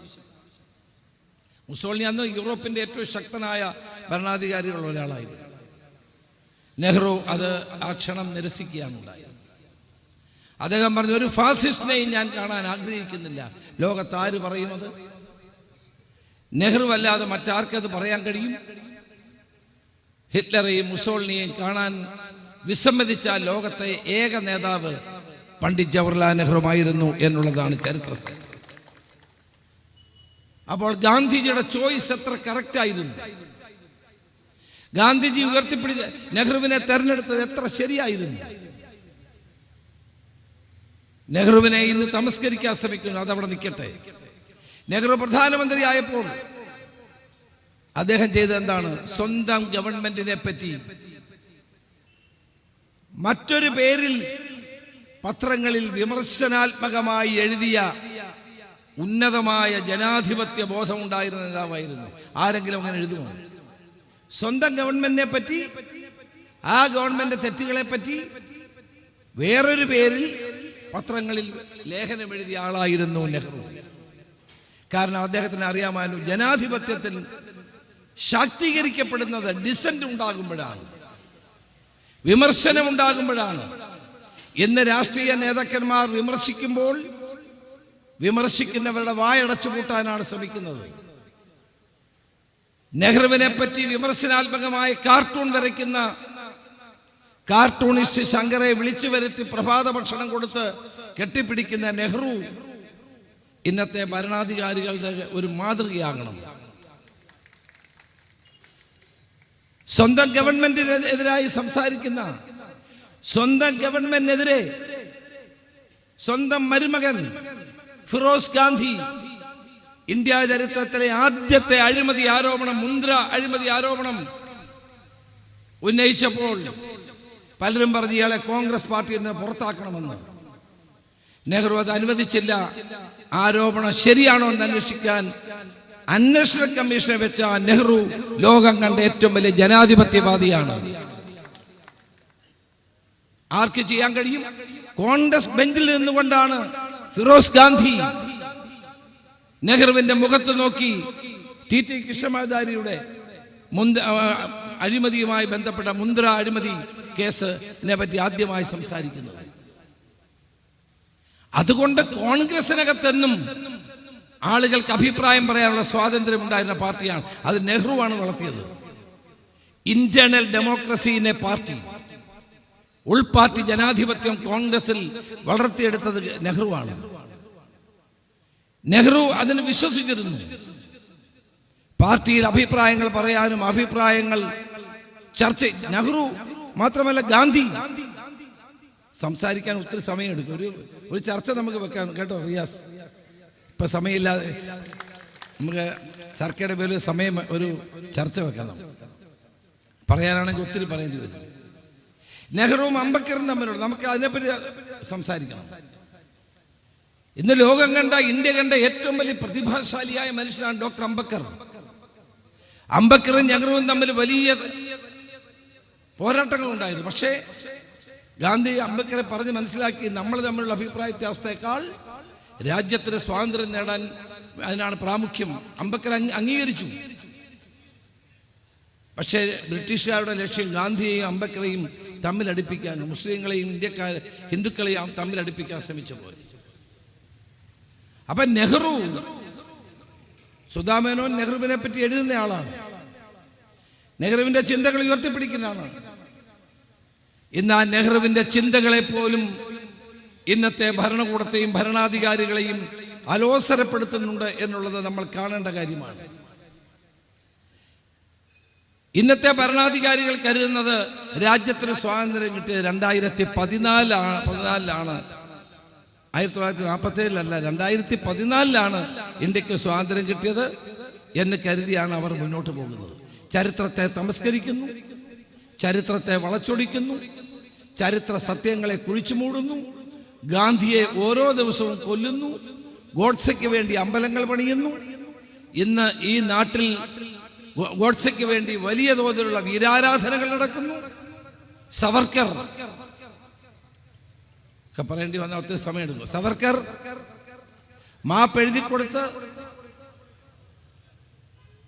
ജയിലിൽ നിന്ന് പുറത്തു വന്ന ആളാണ്. സവർക്കറുടെ ആശയമാണ് മോഡിയുടെ ആശയം. സവർക്കറുടെ ആശയങ്ങളാണ് നാഥുറാം ഗോഡ്സെയുടെ ആശയം. ആ ഗോഡ്സെയുടെ ആശയങ്ങളാണ് ഇന്ന് നരേന്ദ്രമോദിയിലൂടെ നടപ്പാക്കിക്കൊണ്ടിരിക്കുന്നത്. നെഹ്റു പറഞ്ഞു, മതവും രാഷ്ട്രീയവും രണ്ടും രണ്ടാണ്. എത്ര പ്രസക്തമായ കാര്യമാണ്. സോമനാഥ ക്ഷേത്രം ഗുജറാത്തിൽ വല്ലഭായ് പട്ടേൽ പണം പിരിച്ചുണ്ടാക്കിയ ക്ഷേത്രമാണ്. ശിവക്ഷേത്രം. കാരണം അത് തകർക്കപ്പെട്ട് മുഹമ്മദ് ഗസ്നി അല്ലേ, മുഹമ്മദ് ഗസ്നി തകർത്ത ശേഷം പിന്നീട് റീബിൽഡ് ചെയ്യുന്ന അദ്ദേഹമാണ്. അത് ഉദ്ഘാടനം ചെയ്യാൻ വേണ്ടി രാഷ്ട്രപതിയായ രാജേന്ദ്ര പ്രസാദിനെ ക്ഷണിച്ചപ്പോൾ നെഹ്റു പറഞ്ഞു, ശരിയല്ല, ഇത് ഉദ്ഘാടനം ചെയ്യേണ്ടത് രാജേന്ദ്ര പ്രസാദിനെ ഇന്ത്യൻ പ്രസിഡന്റ് അല്ല. കാരണം മതവും രാഷ്ട്രീയവും രണ്ടും രണ്ടാണ്. അങ്ങനെ പറയാൻ കഴിഞ്ഞൊരു നേതാവാണ് പണ്ഡിറ്റ് ജവഹർലാൽ നെഹ്റു. ഇന്ന് നമ്മൾ കാണുന്നില്ലേ, അയോധ്യയിൽ രാമൻ നമ്മളെല്ലാവരും ആരാധിക്കുന്നതാണ്. ദൈവമായും രാജാവായും ഒക്കെ ഇന്ത്യയിലെ കോടാനുകോടി വന്ന ജനങ്ങൾ ആരാധിക്കുന്ന വ്യക്തിത്വമാണ് രാമൻ. രാമചരിതമാനസ് എന്ന തുളസീദാസിന്റെ ഏറ്റവും പ്രധാനമായ ഹിന്ദിയിലെ രാമായണമുണ്ട്. ആ രാമായണം വായിക്കുമ്പോൾ നമുക്കറിയാം, നമ്മൾ വാൽമീകി രാമായണം വായിക്കുന്നെങ്കിലും രാമചരിതമാനസ് എന്ന തുളസീദാസ് രചിച്ച രാമായണമാണ് പ്രാമാണിക ഗ്രന്ഥം. അതിനകത്ത് രാമനെ വർണ്ണിക്കുന്നു. രാമൻ മര്യാദാ പുരുഷോത്തമനാണ്. ലോകത്തിലൊരു മനുഷ്യൻ എങ്ങനെ ജീവിക്കണം എന്നുള്ളതിൻ്റെ യഥാർത്ഥ പ്രതിബിംബമായിട്ടാണ് രാമനെ അവതരിപ്പിക്കുന്നത്. സ്വന്തം ഭാര്യയെ പറ്റി വസ്ത്രങ്ങൾ അലക്കിക്കൊണ്ടിരിക്കുന്ന രണ്ടുപേർ അപവാദം പറഞ്ഞപ്പോൾ ആ ഭാര്യയെ ഉപേക്ഷിക്കാൻ വന്ന രാജാവും ഭരണാധികാരിയും ആയിരുന്നു രാമൻ എന്നുള്ളത് ഒരു ചെറിയ ഉദാഹരണങ്ങൾ ഒന്ന് മാത്രമാണ്. ആ രാമൻ ലോകത്തിലെ ഏറ്റവും വലിയ ആരാധനാ പുരുഷനാണ്. ദൈവമായി വടക്കേന്ത്യയിലും നമ്മളും ഒക്കെ ഇവിടെയും എല്ലാവരും ആരാധിക്കുന്നതാണ്. രാമന് ക്ഷേത്രമുണ്ടാകുന്നതിന് ആരും എതിരുമല്ല. സുപ്രീം കോടതി വിധി വരികയും ചെയ്തു. പക്ഷെ പണി പൂർത്തിയാക്കാത്ത രാമക്ഷേത്രം ഉദ്ഘാടനം ചെയ്യാൻ ഇന്ത്യയുടെ പ്രധാനമന്ത്രി പോകുമ്പോൾ അത് രാഷ്ട്രീയമാണ്. അവിടെ പ്രതിഷ്ഠിക്കുന്ന രാമൻ രാഷ്ട്രീയ രാമനാണ് എന്നാരെങ്കിലും പറഞ്ഞാൽ അവരെ കുറ്റപ്പെടുത്താൻ കഴിയുമോ? പ്രാണപ്രതിഷ്ഠ നടത്തേണ്ടത് പ്രധാനമന്ത്രിയല്ല. ഒരു വിഗ്രഹം എന്ന് പറയുന്ന കല്ലാണ്. ആ വിഗ്രഹത്തിന് ശക്തി കൊടുക്കുന്നത് പ്രാണപ്രതിഷ്ഠയിലൂടെയാണ്. അതിന് അനുഷ്ഠാനങ്ങളുണ്ട്. അതാണ് 4 ശങ്കരാചാര്യന്മാർ അവിടെ പോകണ്ടെന്ന് തീരുമാനിച്ചത്. ഇപ്പൊ രാമക്ഷേത്രം പൂർത്തീകരിച്ചാൽ എല്ലാവർക്കും പോകാം അവിടെ. ആരാണ് ഇവിടെ പള്ളിയിൽ പോകുന്നതിനോ അമ്പലത്തിൽ പോകുന്നതിനോ ക്രൈസ്തവ ദേവാലയത്തിൽ പോകും, മുസ്ലിം ദേവാലയത്തിൽ പോകും ആരെങ്കിലും ഇവിടെ എതിര് നിൽക്കുന്നുണ്ടോ? ആരും എതിര് നിൽക്കുന്നില്ല. പക്ഷേ രാഷ്ട്രീയ താല്പര്യങ്ങൾക്ക് വേണ്ടി പണി പൂർത്തിയാക്കാത്ത രാമക്ഷേത്രത്തിന്റെ പണി പൂർത്തിയായി എന്ന് പറഞ്ഞുകൊണ്ട് ശങ്കരാചാര്യന്മാർ അവരെ പോലും പങ്കെടുപ്പിക്കാതെ നടത്തുന്ന ഇതിന്റെ ഉദ്ഘാടനം എന്തിനു വേണ്ടി? അവിടെയാണ് ഞാൻ നെഹ്റു സോമനാഥ ക്ഷേത്രത്തിനെ പറ്റി പറഞ്ഞ കാര്യം ഞാൻ ഓർത്തത്. മനുഷ്യരുടെ മനസ്സിലെ ഭക്തി എന്ന് പറയുന്നത് എന്താണ്? ഭക്തി is the salvation of the mind. ആത്മാവിന്റെ സാൽവേഷനാണ് ഭക്തി എന്ന് പറയുന്നത്. അത് രാഷ്ട്രീയത്തിൽ ഭക്തി ഉണ്ടാകുമ്പോൾ അവിടെയാണ് ഏകാധിപതികളെ സൃഷ്ടിക്കപ്പെടുന്നത്. യഥാർത്ഥ ഭക്തി എന്ന് പറയുന്നത് ആത്മാവിന്റെ സാൽവേഷനാണ്. പക്ഷേ രാഷ്ട്രീയത്തിൽ നേതാക്കന്മാരോട് ഭക്തി കാണിക്കുമ്പോൾ നമ്മൾ ഡിക്റ്റേറ്റർമാരെയാണ് ഉണ്ടാക്കുന്നത് എന്ന് നമ്മൾ മറന്നു പോകരുത് എന്നാണ് എനിക്ക് പറയാനുള്ളത്. MD പറഞ്ഞത് എത്ര സത്യമാണ്. ഇന്ന് ഡൽഹിയിലും തിരുവനന്തപുരത്തും നമ്മൾ രാഷ്ട്രീയ നേതാക്കന്മാരോടുള്ള അമിതമായ ഭക്തി കാട്ടി അവരെ ഡിക്റ്റേറ്റർമാരാക്കുന്ന ഒരു കാലത്തിലൂടെയാണ് നമ്മൾ കടന്നു പോകുന്നത്. അധികാരം ദുഷിപ്പിക്കും. Power corrupts. Absolute power corrupts absolutely. മനുഷ്യന് അധികാരം ഉണ്ടാകണം, പക്ഷെ അധികാരം നമ്മളെ ദുഷിപ്പിക്കുന്നു. കൂടുതൽ അധികാരം കിട്ടിയാൽ നമ്മളെ കൂടുതൽ ദുഷിപ്പിക്കുന്നു. ഏകാധിപതികൾ ചരിത്രം പരിശോധിക്കട്ടെ. ഏകാധിപതികളെ ജനങ്ങൾ ഭയപ്പെടും, ഏകാധിപതികളെ ജനങ്ങൾ ആരാധിക്കും. പക്ഷേ അവരുടെ സ്ഥാനം ചരിത്രത്തിന്റെ ചവറ്റുകൊട്ടയിലാണ് എന്ന് ചരിത്രങ്ങൾ തെളിയിച്ചിട്ടുള്ളതാണ്. സമയമില്ലാത്തതുകൊണ്ട് ഉദാഹരണങ്ങളിലേക്ക് ഞാൻ പോകുന്നില്ല.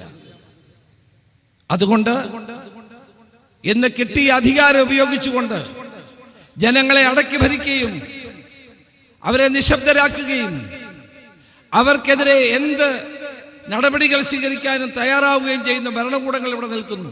158 MPമാരെ സസ്പെൻഡ് ചെയ്തുകൊണ്ട് പാർലമെന്റിൽ CRPC IPC എന്നീ 2 നൂറ്റാണ്ടുകളായി നിലനിൽക്കുന്ന 2 നിയമങ്ങൾ പാസാക്കാൻ മടിക്കാത്ത ഏകാധിപതികൾ അവരുടെ സ്ഥാനം ഒരു സംശയം വേണ്ട, their place will be in dustbin of history എന്നാണ് എനിക്ക് പറയാനുള്ളത്. അതായിരിക്കും നമ്മൾ കാണാൻ പോകുന്നത്. അത് തിരുവനന്തപുരത്തായാലും ഡൽഹിയിലായാലും ഈ ഏകാധിപത്യത്തിനെതിരെയുള്ള പോരാട്ടമാണ് നമുക്ക് ശക്തിപ്പെടുത്തുന്നത്. രാജസദസ്സുകളിൽ വിദൂഷകന്മാർ പണ്ടുണ്ടായിരുന്നു.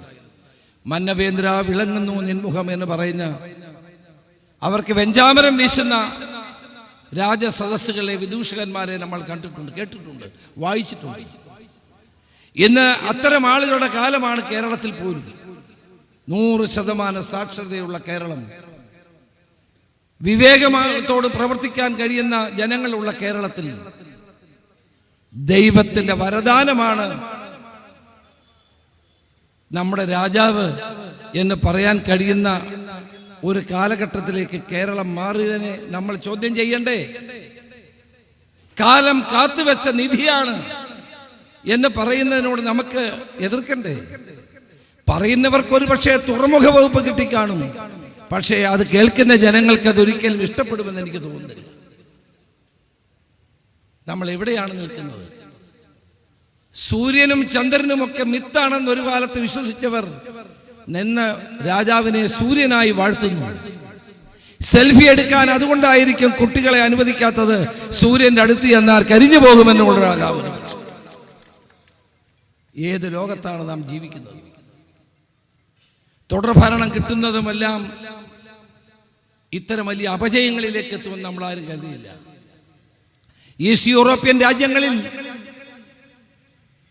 അവിടുത്തെ ഭരണാധികാരികൾക്കുണ്ടായ അനുഭവം ഇവർ ഓർക്കണം. സോവിയറ്റ് യൂണിയനിൽ പെരിസ്ട്രോയ്ക്കും ഗ്ലാസ്നോസ്റ്റിലൂടെയും ആ രാജ്യം ചിന്നിച്ചെതറിയത് ഇവർ ഓർക്കണം. ചരിത്രത്തിന്റെ താളുകൾ മറിച്ചു നോക്കട്ടെ. ജനങ്ങൾ എങ്ങനെയാണ് ഏകാധിപതികളോട് പെരുമാറിയിട്ടുള്ളത് എന്ന് മനസ്സിലാക്കട്ടെ. അത് മാത്രമേ എനിക്ക് പറയുവാനുള്ളൂ. നെഹ്റു ലോകം കണ്ട ഏറ്റവും വലിയ ഡെമോക്രാറ്റ്. ഇന്ത്യക്ക് പാർലമെന്ററി ജനാധിപത്യം നൽകിയത് നെഹ്റുവാണ്. ഇന്ത്യയുടെ കാഴ്ചപ്പാടുകൾ എന്തായിരിക്കണമെന്ന് ശക്തമായി ഉയർത്തിപ്പിടിച്ചത് നെഹ്റുവാണ്. ഒരു ചേരിയിലും പെടാതെ ലോകത്തിലെ ഏറ്റവും പാവപ്പെട്ട ജനങ്ങളുടെ ശബ്ദമായി, വികാരമായി, ആവേശമായി ചേരിചേരാ പ്രസ്ഥാനത്തെ വളർത്തിയെടുത്ത് അവർക്ക് ശക്തി പകർന്ന നെഹ്റുവാണ്. ആ നെഹ്റു ആര് വിചാരിച്ചാലും തകർക്കപ്പെടാത്ത ഒരു സത്യമായി എന്ന് നിലകൊള്ളും എന്ന് മാത്രം പറഞ്ഞു. ആ നെഹ്റുവിന്റെ ആശയങ്ങൾ ആധുനിക കാലഘട്ടത്തിലെ ജനങ്ങളുടെ മനസ്സുകളിലേക്ക്, ചുണ്ടുകളിലേക്ക്, ഹൃദയങ്ങളിലേക്ക് പകർന്നു കൊടുക്കുന്ന സുധാമേനോനെ, ഫാസിസത്തിനെതിരായ പോരാട്ടത്തിന് നേതൃത്വം കൊടുക്കുന്ന സുധാമേനോനെ ഹൃദയം നിറഞ്ഞ അഭിനന്ദനങ്ങൾ നേർന്നുകൊണ്ട് എൻ്റെ വാക്ക് നിർത്തുന്നു. ഞാൻ യോഗം ഉദ്ഘാടനം ചെയ്തതായി അറിയിക്കുന്നു. നമസ്കാരം. ജയ്.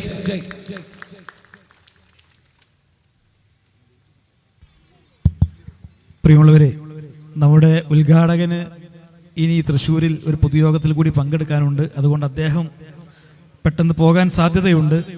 അദ്ദേഹം പോയാലും നമ്മുടെ മറ്റൊരു അതിഥി സുധാമേനോൻ ഒരുപാട് ദൂരെ നിന്ന് നമ്മുടെ ഈ ചടങ്ങിലേക്ക് കടന്നു വന്നതാണ്.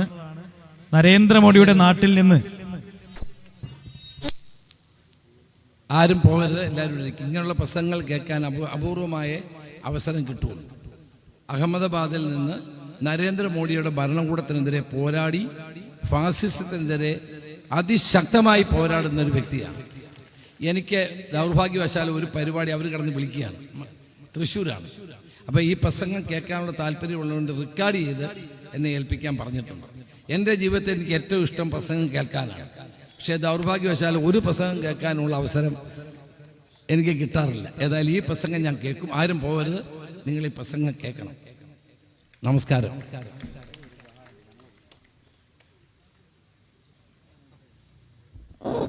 പ്രിയങ്കരനായ മുൻ പ്രതിപക്ഷ നേതാവിനുള്ള ചർക്കയുടെ ഉപഹാരം ബഹുമാന്യനായ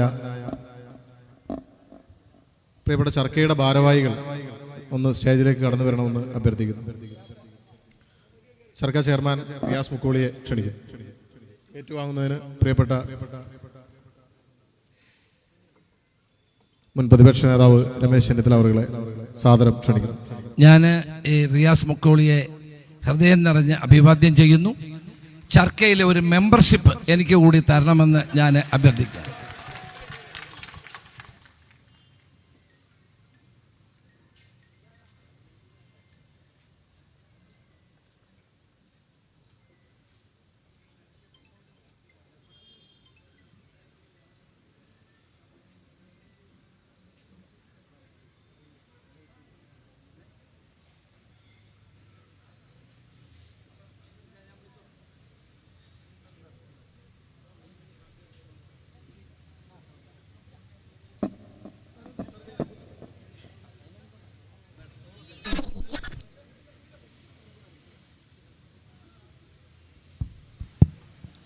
എല്ലാ പ്രിയപ്പെട്ടവരും ആ ഇരുന്ന സ്ഥാനത്ത് തന്നെ ഇരിക്കേണ്ടതാണ്.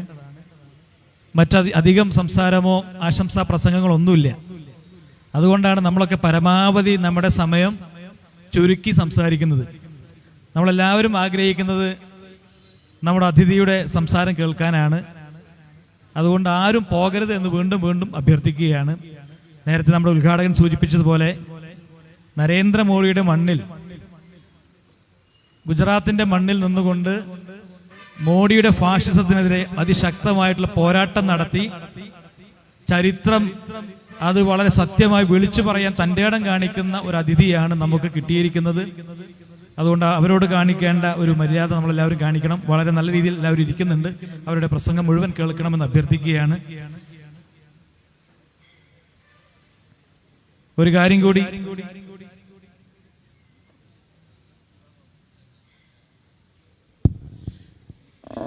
ഒന്ന് രണ്ട് കാര്യങ്ങൾ മാത്രം. നമ്മളിവിടെ നേരത്തെ സൂചിപ്പിച്ചതുപോലെ വി വി പ്രകാശ്, നമ്മുടെ മുൻ ജില്ലാ കോൺഗ്രസ് കമ്മിറ്റിയുടെ അധ്യക്ഷൻ, നമുക്കെല്ലാവർക്കും ഒരുപാട് ഓർമ്മകൾ സമ്മാനിച്ചുകൊണ്ട് ഒരു പൊതുപ്രവർത്തകന്റെ ഏറ്റവും ചെറിയ പ്രായത്തിൽ തന്നെ നമ്മോട് വിട പറഞ്ഞ നമ്മുടെ പ്രിയപ്പെട്ട നേതാവാണ് നമ്മുടെ പ്രിയപ്പെട്ട പ്രകാശ് ചേട്ടൻ. ഇവിടെ ഇരിക്കുന്ന ചെറുപ്പക്കാർക്ക് അദ്ദേഹത്തെ സംബന്ധിച്ച് ഒരുപാട് ഓർമ്മകളുണ്ട്. ഞാനാവട്ടെ, നൗഫലാകട്ടെ, നിതീഷാവട്ടെ, മറ്റ് ആരുമാകട്ടെ, ഞങ്ങളൊക്കെ KSUക്കാരായി മലപ്പുറത്തേക്ക് കടന്നു വരുമ്പോൾ ഞങ്ങളൊക്കെ കണ്ട് പരിചയിച്ച ഒരു മുഖം, ഞങ്ങളൊക്കെ കൈപിടിച്ച് കോൺഗ്രസിലേക്ക് കൊണ്ടുപോയിട്ടുള്ള ഒരു വ്യക്തിത്വം, അതായിരുന്നു പ്രിയപ്പെട്ട പ്രകാശേട്ടൻ. പ്രകാശേട്ടൻ നമുക്കെല്ലാവർക്കും ഒരുപാട് സന്ദേശം പകർന്നു. ഒരു രാഷ്ട്രീയ പ്രവർത്തകൻ എങ്ങനെയായിരിക്കണം, ഒരു പൊതുപ്രവർത്തകൻ എങ്ങനെ പെരുമാറണം, എങ്ങനെ ജീവിക്കണം എന്നതിനെ സംബന്ധിച്ചൊക്കെ വളരെ കൃത്യമായി വരച്ചിട്ട് നമ്മോട് പറഞ്ഞാണ് അദ്ദേഹം നമ്മൾ ഇവിടെ പറഞ്ഞത്. ഏതായാലും അദ്ദേഹത്തെ ഓർക്കാൻ വേണ്ടിയിട്ടാണ് കഴിഞ്ഞ 2 വർഷവും ചർക്ക അദ്ദേഹത്തിന്റെ പേരിൽ സദ്ഭാവന അവാർഡ് ഇവിടെ ഏർപ്പെടുത്തിയത്.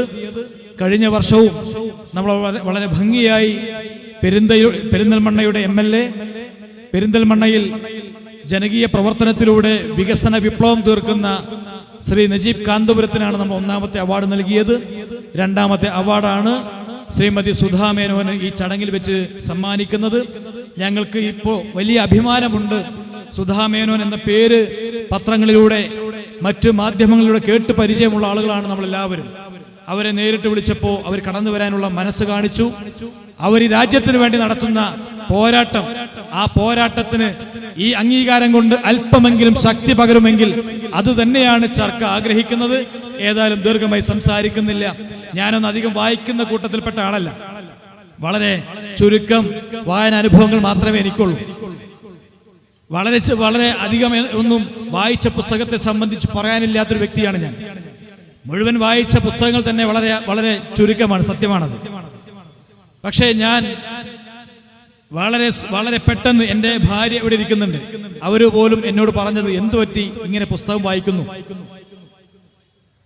ചരിത്രം അദൃശ്യമാക്കിയ മുറിവുകൾ, ആ പുസ്തകമാണ് ഞാൻ എൻ്റെ ജീവിതത്തിൽ വളരെ താല്പര്യത്തോടുകൂടി വളരെ കുറച്ച് സമയമെടുത്ത് വായിച്ചു തീർത്ത ഒരു പുസ്തകം. പ്രിയപ്പെട്ടവരെ, നമ്മളൊക്കെ ഒരു സിനിമ കണ്ടാൽ ചിലപ്പോൾ മനസ്സിനകത്തൊരു നോവ് ഉണ്ടാകാറുണ്ട്, ചിലപ്പോൾ നമ്മുടെ കണ്ണിൽ നിന്ന് വെള്ളം വരാറുണ്ട്. എന്നാൽ പുസ്തകം വായിച്ചാൽ അങ്ങനെയുള്ള വികാരങ്ങൾ ഉണ്ടാകുമെന്ന് തെളിയിച്ച 5 രാജ്യങ്ങളിലെ യുദ്ധാനന്തരമുള്ള സ്ത്രീകൾ അനുഭവിക്കുന്ന പ്രയാസങ്ങളെ സംബന്ധിച്ച് നേരിട്ട് പോയി മനസ്സിലാക്കി കൃത്യമായിട്ടുള്ള ബോധ്യത്തോടുകൂടി നമുക്ക് വേണ്ടി എഴുതി തന്നു. അതിന്റെ 8ാം പതിപ്പ് ഇന്ന് പുറത്തിറങ്ങിയിരിക്കുന്നു. വലിയ ചരിത്രമാണ്. ചെറിയ കാലത്തിനുള്ളിൽ 8ാമത്തെ പതിപ്പിലേക്ക് ആ പുസ്തകം എത്തിയിരിക്കുന്നു. എല്ലാം കൊണ്ടും അഭിമാനമുണ്ട്.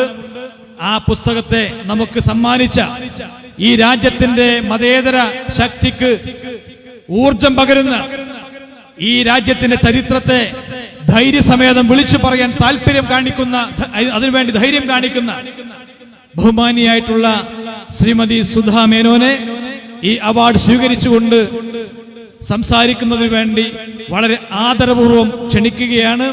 നെഹ്റുവിനെ കുറിച്ചുള്ള പുസ്തകമാണ് അടുത്തതായി അവർ പുറത്തിറക്കാൻ വേണ്ടി പോകുന്നത്. സമഗ്രമായിട്ടുള്ള നെഹ്റുവിന്റെ ചരിത്രമാണ് ആ പുസ്തകത്തിൽ രേഖപ്പെടുത്താൻ വേണ്ടി അവർ തീരുമാനിച്ചിരിക്കുന്നത്. ആ പുസ്തകം കൂടി കോൺഗ്രസുകാർക്ക്, ഈ രാജ്യത്തുള്ള സർവ്വജനങ്ങൾക്കും ഒരു പ്രതീക്ഷയാണ് എന്നുള്ള കാര്യം കൂടി സൂചിപ്പിച്ചുകൊണ്ട് നമ്മോട് സംവദിക്കാൻ വേണ്ടി ബഹുമാനിയായിട്ടുള്ള ശ്രീമതി സുധാ മേനോനെ വളരെ സ്നേഹത്തോടു കൂടി ക്ഷണിക്കുന്നു.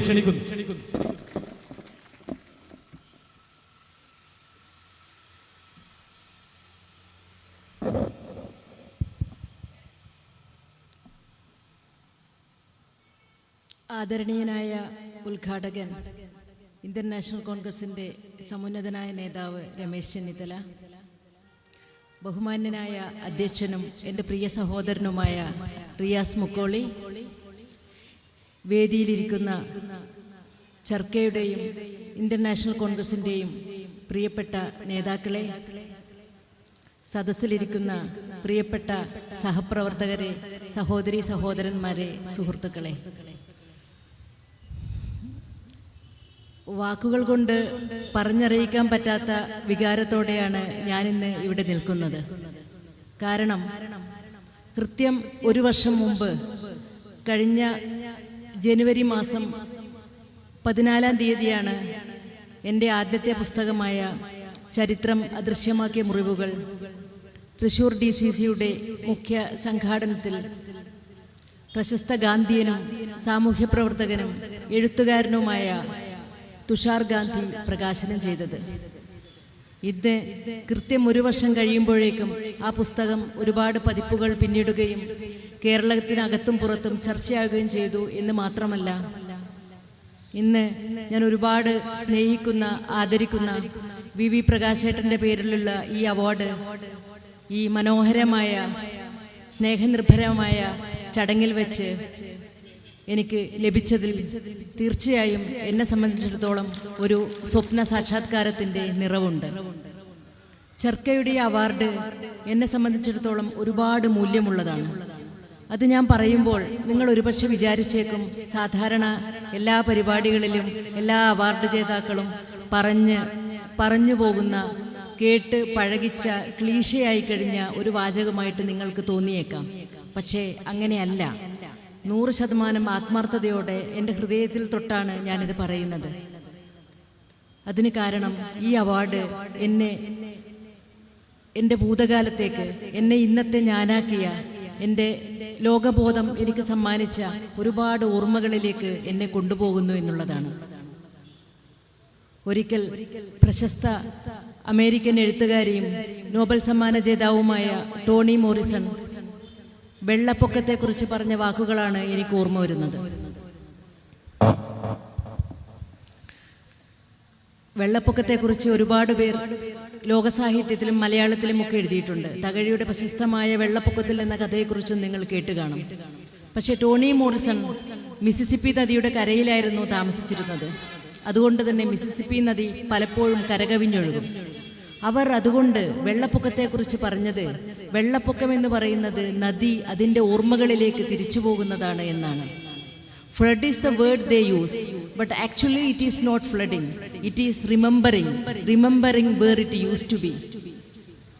ഓരോ തുള്ളി വെള്ളത്തിനും കൃത്യമായ ഓർമ്മകളുണ്ടെന്നും സാധ്യമായ സന്ദർഭങ്ങളെല്ലാം തന്നെ നദി അത് മുമ്പ് ജീവിച്ചിരുന്ന താഴ്വരകളിലേക്കും അതിനെ സ്നേഹിച്ചിരുന്ന തീരങ്ങളിലേക്കും അതിനെ തൊട്ടുരുമിയിരിക്കുന്ന ചെറിയ കല്ലുകളിലേക്കും ഗൃഹാതുരതയോടെ തിരിച്ചു പോകുമെന്നും, അങ്ങനെ ഭൂതകാലത്തെ തേടിയുള്ള, സ്വന്തം ഇന്നലെകളെ തേടിയുള്ള നദിയുടെ ഗൃഹാതുരമായ വിഹുലമായ പിന്മടക്കമാണ് വെള്ളപ്പൊക്കം എന്നുമാണ് മനോഹരമായ ഭാഷയിൽ ടോണി മോറിസൺ പറഞ്ഞതും. എന്നെ സംബന്ധിച്ചിടത്തോളം ഈ ചടങ്ങ് ഈ ഗൃഹാതുരമായ ഓർമ്മകളിലേക്കുള്ള ഒരു പിന്മടക്കമാണ്.